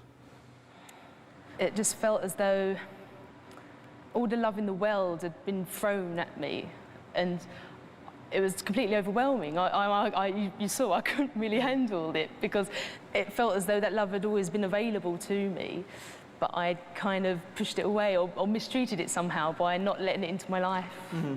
It's as if my spectrum has just been broadened. You know, it is as if I have this barometer of emotion from really, really bad to really, really good, and that high end has just been extended. You said to me that day after we'd sort of finished filming, you said this has to be something supernatural because it wasn't anything that felt you could explain. Technically, as a textbook definition is something unexplained. Is maybe supernatural, but again, because I don't believe in the supernatural, I'm still searching to identify that source. It must set up conflicts, some conflicts in your mind. So you're still sort of searching through that by the sound of it. I'm still mulling over what happened nearly a week ago, yeah. Excellent. I feel duty-bound to make sure that you don't leave this experience with a religious belief that I've sort of just given you. I think the emotions and I think everything you've taken from it is hugely positive. But it's important to me that you can separate the emotions that you felt and everything positive that you've taken from this from a religious belief. So let me explain to you what I did. I elicited feelings from you, emotions from you, but getting you to imagine a perfect father, getting you to imagine a sense of awe. And as I asked you about those things, as you kind of internally found those states, as I asked you what it would feel like, I started tapping on the table. And in the same way that if you listen to a song, it can take you back to, I do remember the tapping. You remember the tapping? Is he yeah. bored? Is it? I'm bored. No, far from it. But every time you did that, every time I tapped, I was starting to associate those feelings with the tap. Like, as I say, when you listen to a song and you've broken up with somebody and then you hear the song again years later, it makes you immediately feel terrible. Exactly the same idea. And I was building on that throughout. I also introduced the idea of faith to you as a positive thing. I started to reframe it as something that could be positive. I introduced the idea of agency in your life, the idea that there could be a plan. These were subtle things. I never mentioned God, but I was bit by bit just giving you these thoughts and feelings one at a time and stealing all the emotions with this tap. And then when I stood up, I said you can take all of those images in your head, and I did this. I sort of showed you them in front of you like that, so that if you were to stand up, you'd actually walk through them.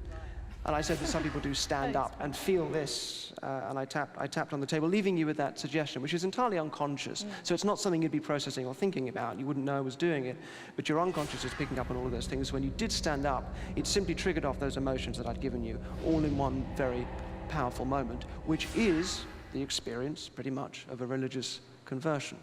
Me telling you that now, does that devalue it?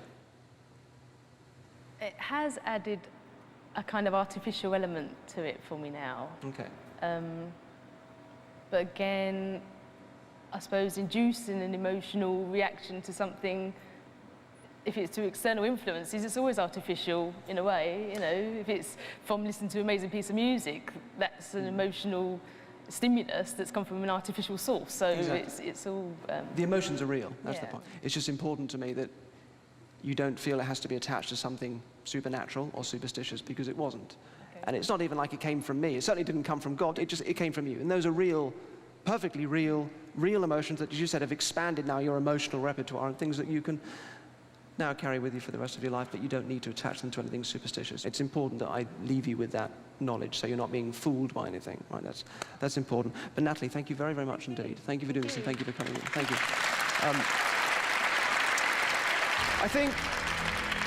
I think the most honest answer to the question, why do you believe in God, is because it makes me happy. There's no reason to argue with that.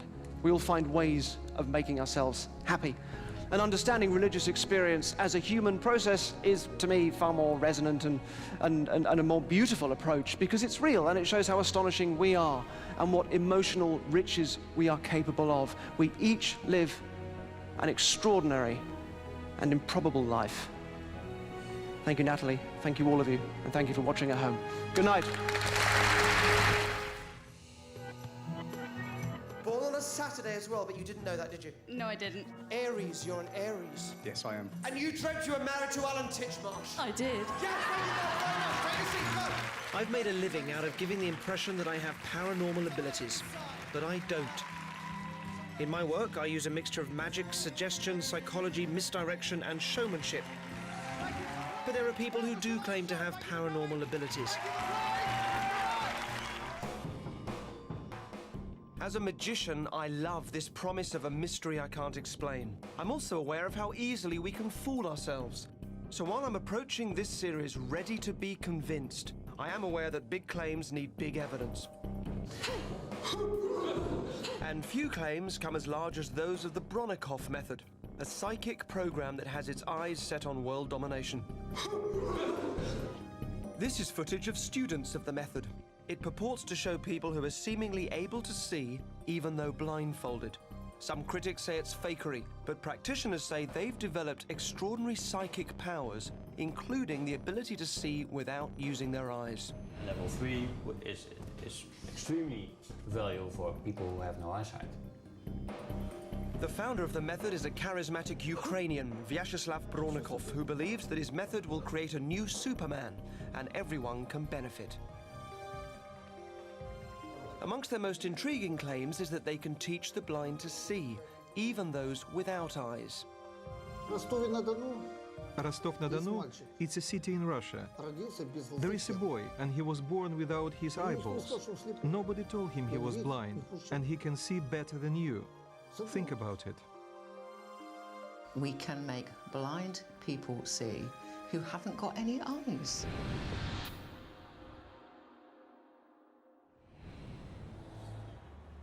I'm in Holland, where the Bronnikov method is making its first foray into Western Europe. For me to test the system, I need the help of a blind person. So with me is British woman Judy Dunk. She's chair of St John's Guild, a charity for the blind elderly, and has been blind herself since 1995, as she told me when we met in London shortly before our trip to Holland. It did take nearly 6 months to discover what it was, because it is quite rare. And then she sort of said, right, you'll go blind by the time you're 40. And that horrified me. But blind doesn't mean black, which is what I thought it did at that time. You can be registered blind, but it doesn't mean that you can't see anything. Yeah. Only 3% of blind people can't see anything at all. Judy has limited sight, and from time to time she uses a wheelchair for a back condition. She demonstrates the level of her sight for me by writing what she can see of a word that I've written, held up for her by her carer, Margaret. It's not rude.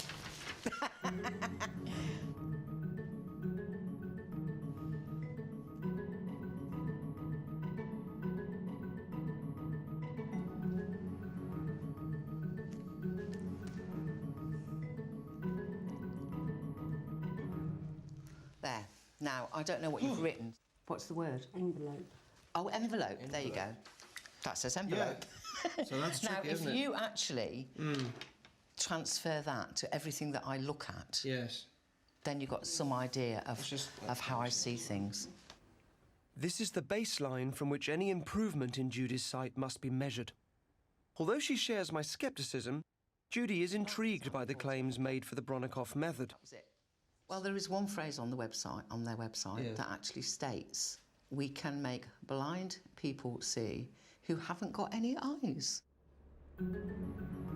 We'll give it a go and we'll see.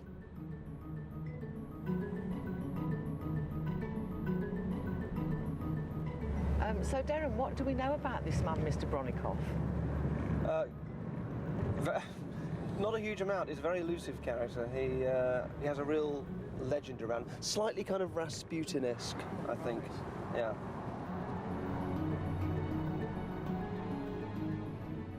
Our first stop is this former church near Amsterdam.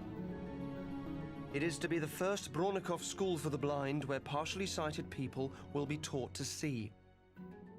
The school will be run by a blind couple, Jan and Tina Visser. Tina claims to have already benefited from the method. What is your aim for having the Bronnikov Centre here? Well, for the centre, of course, the awareness, I think, is very important. And it's a big adventure to see how far you can go. Well, let's go for try and see some things. I already saw colours. What's your experience of it, Jan? The same like Tina, with the colours, with coloured paper, I told you. I saw it just in front of me, and also with some shapes. You're talking about actual physical vision when you're saying you're seeing colours? Yeah, there were colours around me. I was in it. It was completely around me. Whoa! Fantastic. And it was very emotional. I can imagine, that's absolutely amazing. It sounded wonderful. I was aware of Charles Bonnet syndrome, where blind people can convincingly hallucinate, but was this something else? I was intrigued. What would you, at a very personal level, hope to gain from using the Bronnikov method? Well, everybody's expecting me to say, I guess, I want to see. But this longing is not so strong in me because I'm so used to who I am and how I live. But of course, it's so interesting, and that's a weak word, exciting to explore. Right. So yes, I hope to make progresses, of course. Tina and Jan are keen to show me what it is to be blind. You trust me? Yeah, I trust you. Okay, come on. They've designed a kind of everyday obstacle course in which sighted people are plunged into darkness and taught how the other senses come into play. I can hear the birds. It just sort of smells and it seems very nice. It was extraordinary. I could tell, for example, the shape and size of my environment just through sound. Do you hear the difference? Yeah. And I was guided through different soundscapes from parks to busy roads.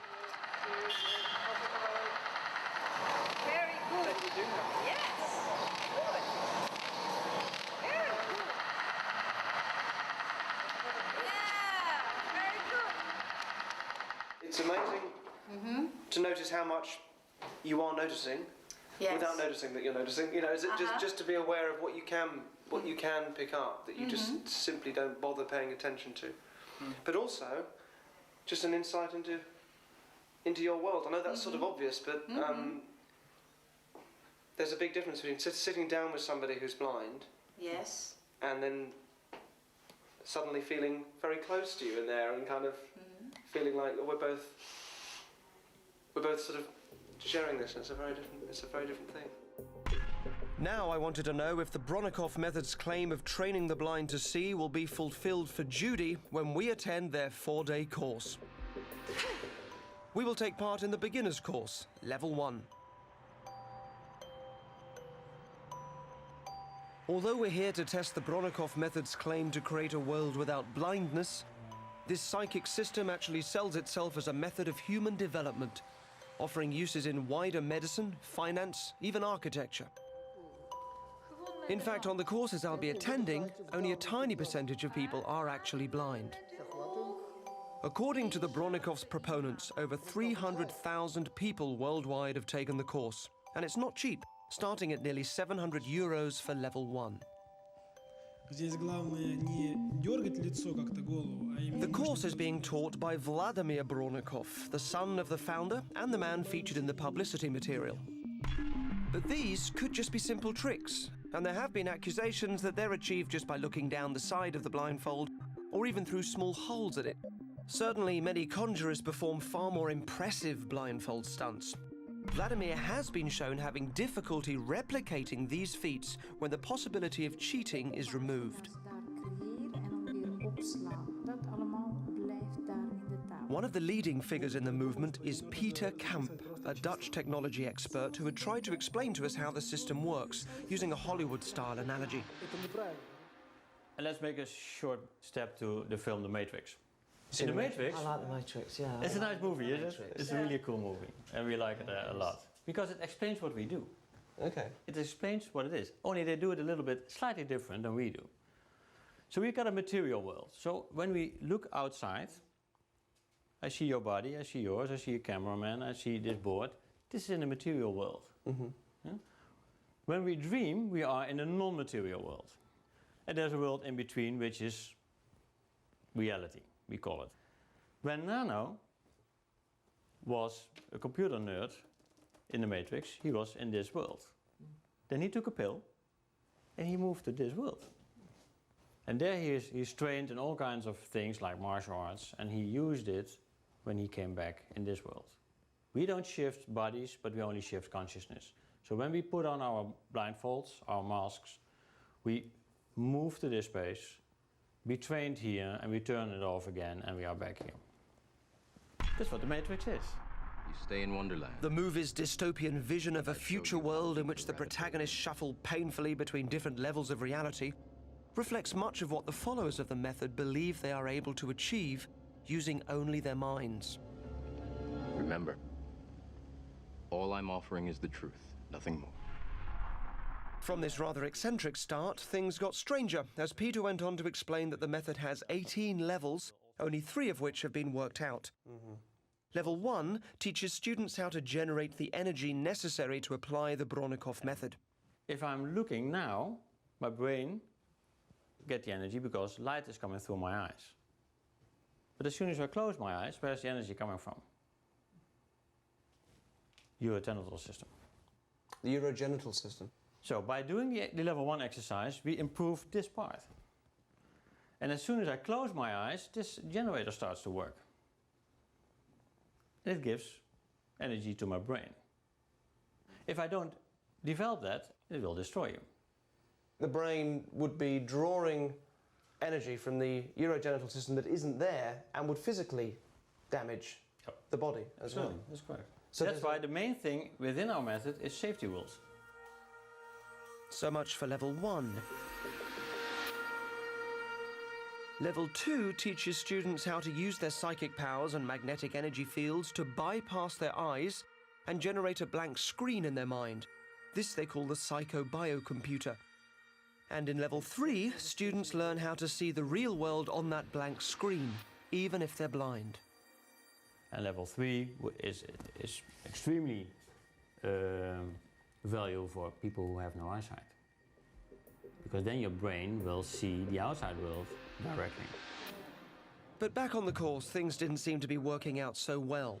Any sensation there? No, nothing changes. Level 1 is designed to teach us how to generate the energy needed to use the method. We learn how to create balls of energy with our hands, a familiar exercise I've come across before. We rub our hands together and are told to feel the resultant odd sensation in the hands as an energy ball, and one that can then be transferred to and held by another person. I must have really dead hands. Why don't you try it with, Judy, because at least we know that half of it will be... Sorry, it really doesn't feel any different. Doesn't matter. What we do, we will move on. So I will go up your hands, I will take the ball. So I will tell you if I feel it. It's okay, it's okay. Okay. Of course, it's one thing to imagine you have an energy, another for it to be real enough to pass on to someone else. So I'm not surprised that we didn't have much success.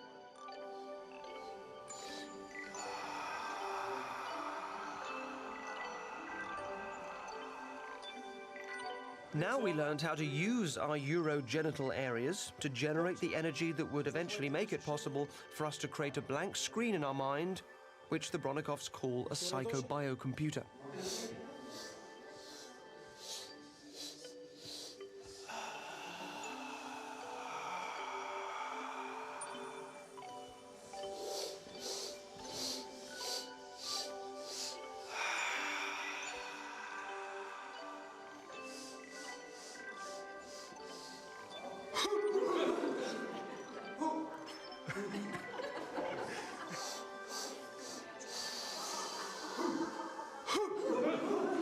While Judy and Margaret are only taking the level 1 course, I was allowed to observe the advanced level 3.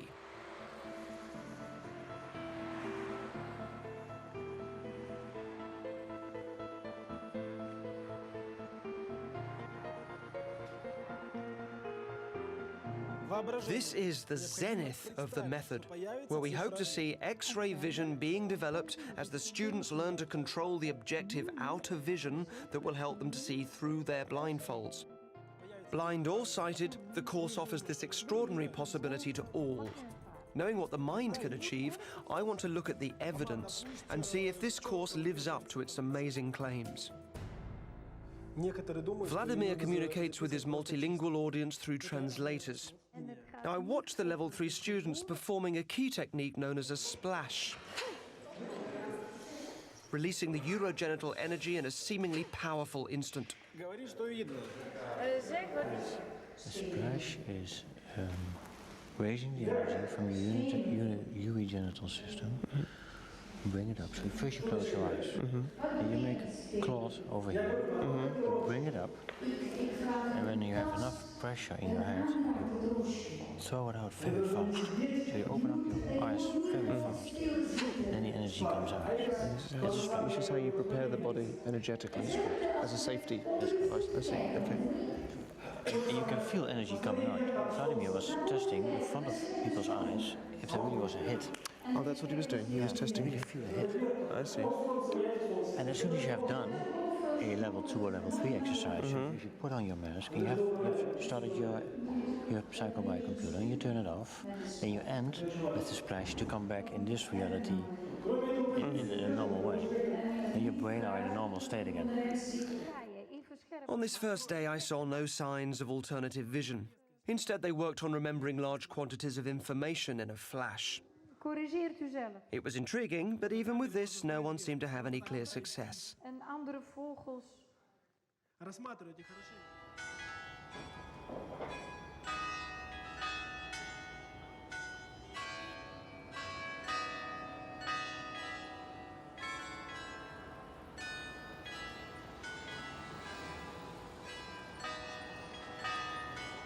Our first day of the Bronikov method had felt endless to me, so I wondered what Judy and Margaret had made of it.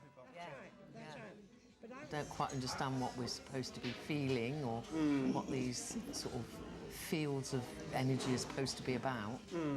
He talks about imagining a ball of energy, feeling a ball of energy. And you can sort of do that to an extent in your head, but then that only goes so far. Then you sort of feel you have to kind of play along a little bit after that, because there's a pressure. If somebody's saying, say yes when you feel this energy reach your elbow, and they're standing there waving their arms around, you just feel after a while you've got to say yes just to... Well, that's right. You know, To please them, in a sense. To please them, yeah. that's right. Yeah. Some of it was what I would call a bit off the wall. Yeah. Definitely a bit off the wall. But let's see what today brings. Maybe there will be things that begin to make sense of yesterday. Yeah. And what the day held in store was something quite special. Vladimir had agreed to give Judy a diagnosis. Using his skills of alternative vision, he would look inside Judy's body and diagnose her condition. He claims to be able to see right inside her and describe exactly where the problems lie. This I was looking forward to. It could provide actual tangible evidence of those X-ray skills. We were joined by a translator. Есть means that he turned on his psychobio computer. Сначала можно посмотреть смещение позвонков. Шейный отдел 3-4 влево, 7-й первый грудной назад. И в поясничном отделе 4 немножко влево, и копчик смещен по часовой стрелочке. Чуть по часовой стрелочке, чуть смещен миллиметров. Can I ask what he means by thoracic spine? Потом можно будет просто посмотреть грудной, где находится между шейным и поясничным. Okay. Can I ask if we can direct attention to around the eyes? Да.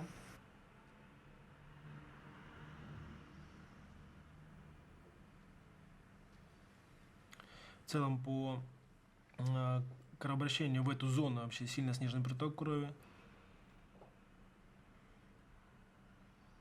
Начинается это еще в лобной доле.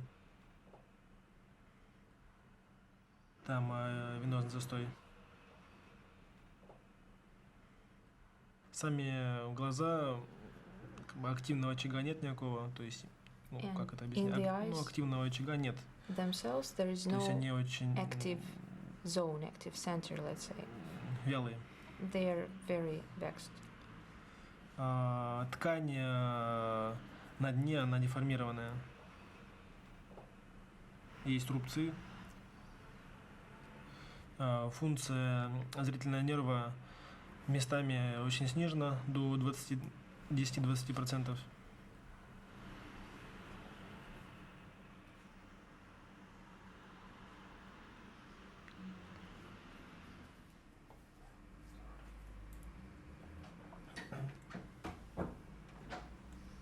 Ну, по голове пока вот так. With the head. This is the situation. So you just had your diagnostics? I did. What did you make of it?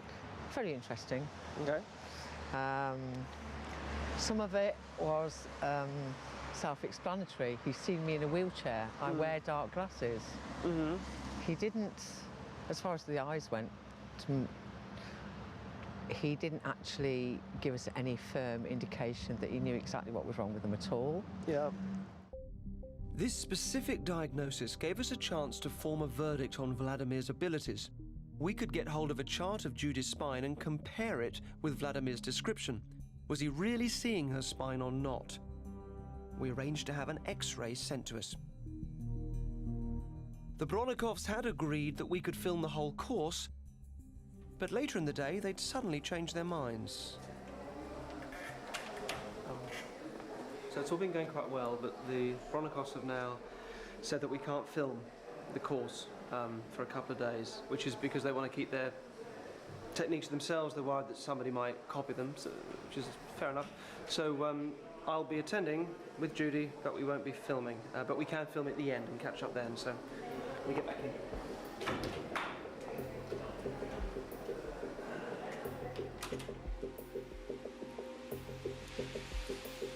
Although taken aback by the Bronikovs' refusal to let us film, I continue to attend the classes.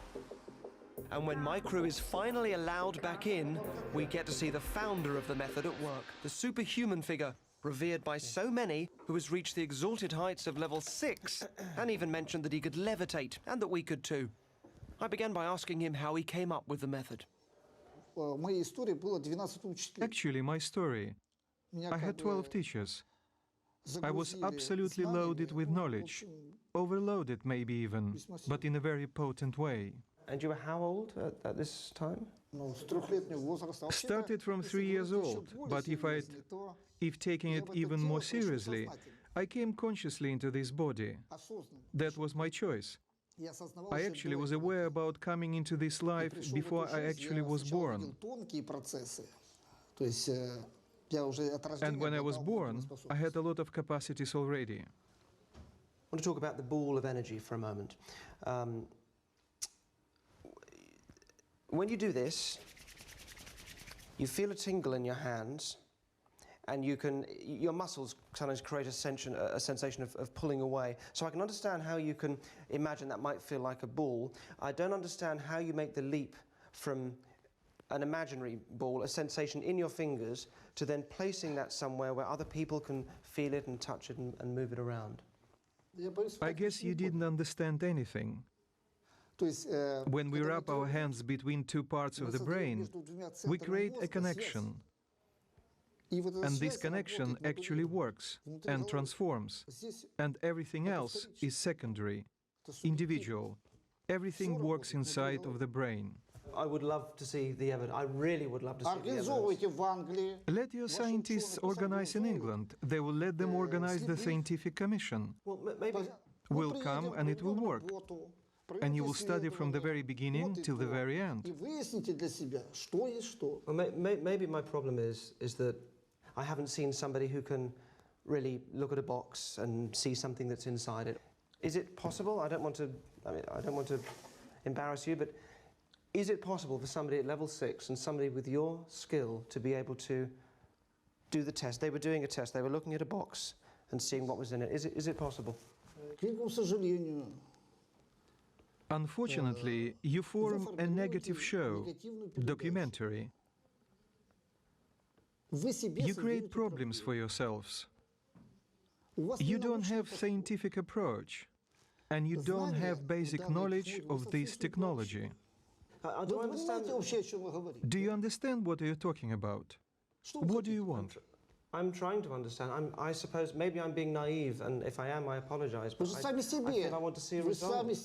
In the first place, you create advertisements for your own. You show yourself as a not serious organization.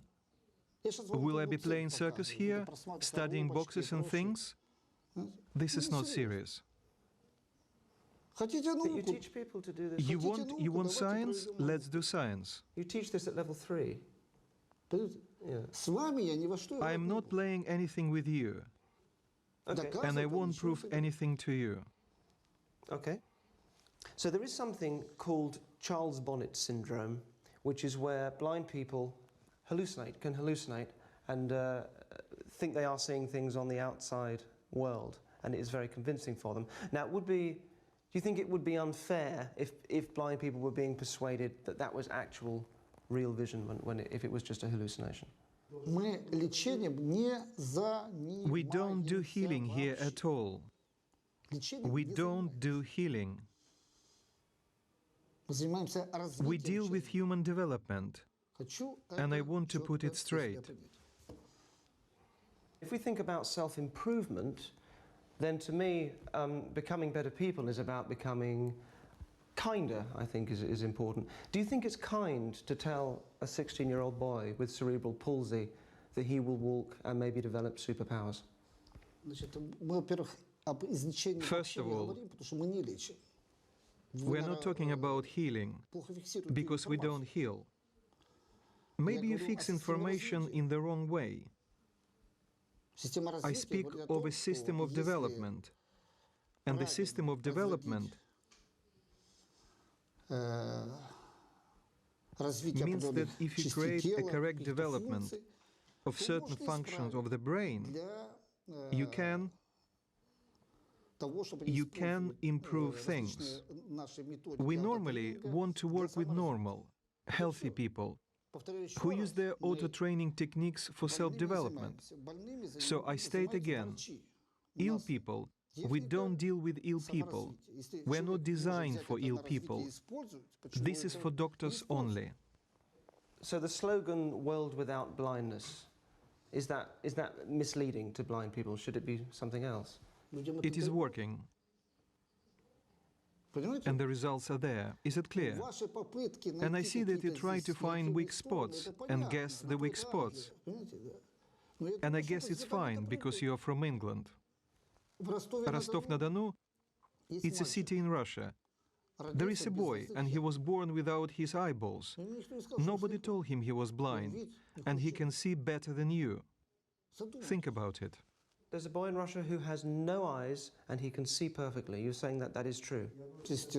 Definitely, I'm saying what I say. Do you know his name? I'd love to. I want to find out about this man. Do you know his name? Well, I don't have this information. Only just ask. It's in Rostov-na-Donu, is the city. And this is not the first case. So I've spoken to a scientist who says that science doesn't take the Bronnikov results seriously, doesn't take the Bronnikov system seriously. Why is that if the results are real? From one point of view, I am pleased that you in England still have no understanding of new technology software, scientific, psychological human development. And it's very nice that Russia, Ukraine and Soviet Union are on the first place of the telepathy studying. I just want to ask one more thing, just going back to this box for a moment, because I want people at home to understand that if it is not appropriate for you to do this, which is fine, I want them to know why, so they understand. You are not the scientists. Why do you do this? You're not scientists. Okay. You don't deal with proofs, and usually create anti-commercials. And this is your prevail. And you know where you belong. You do what you do. Let's do the anti-commercials. This will not work. And actually, it will not work. For us, anti-promotion is even better than real promotion. Make your documentary.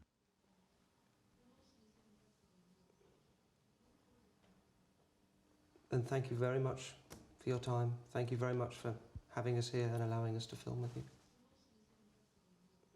Thank you for talking to us. Next time we will participate in your circus. Don't worry.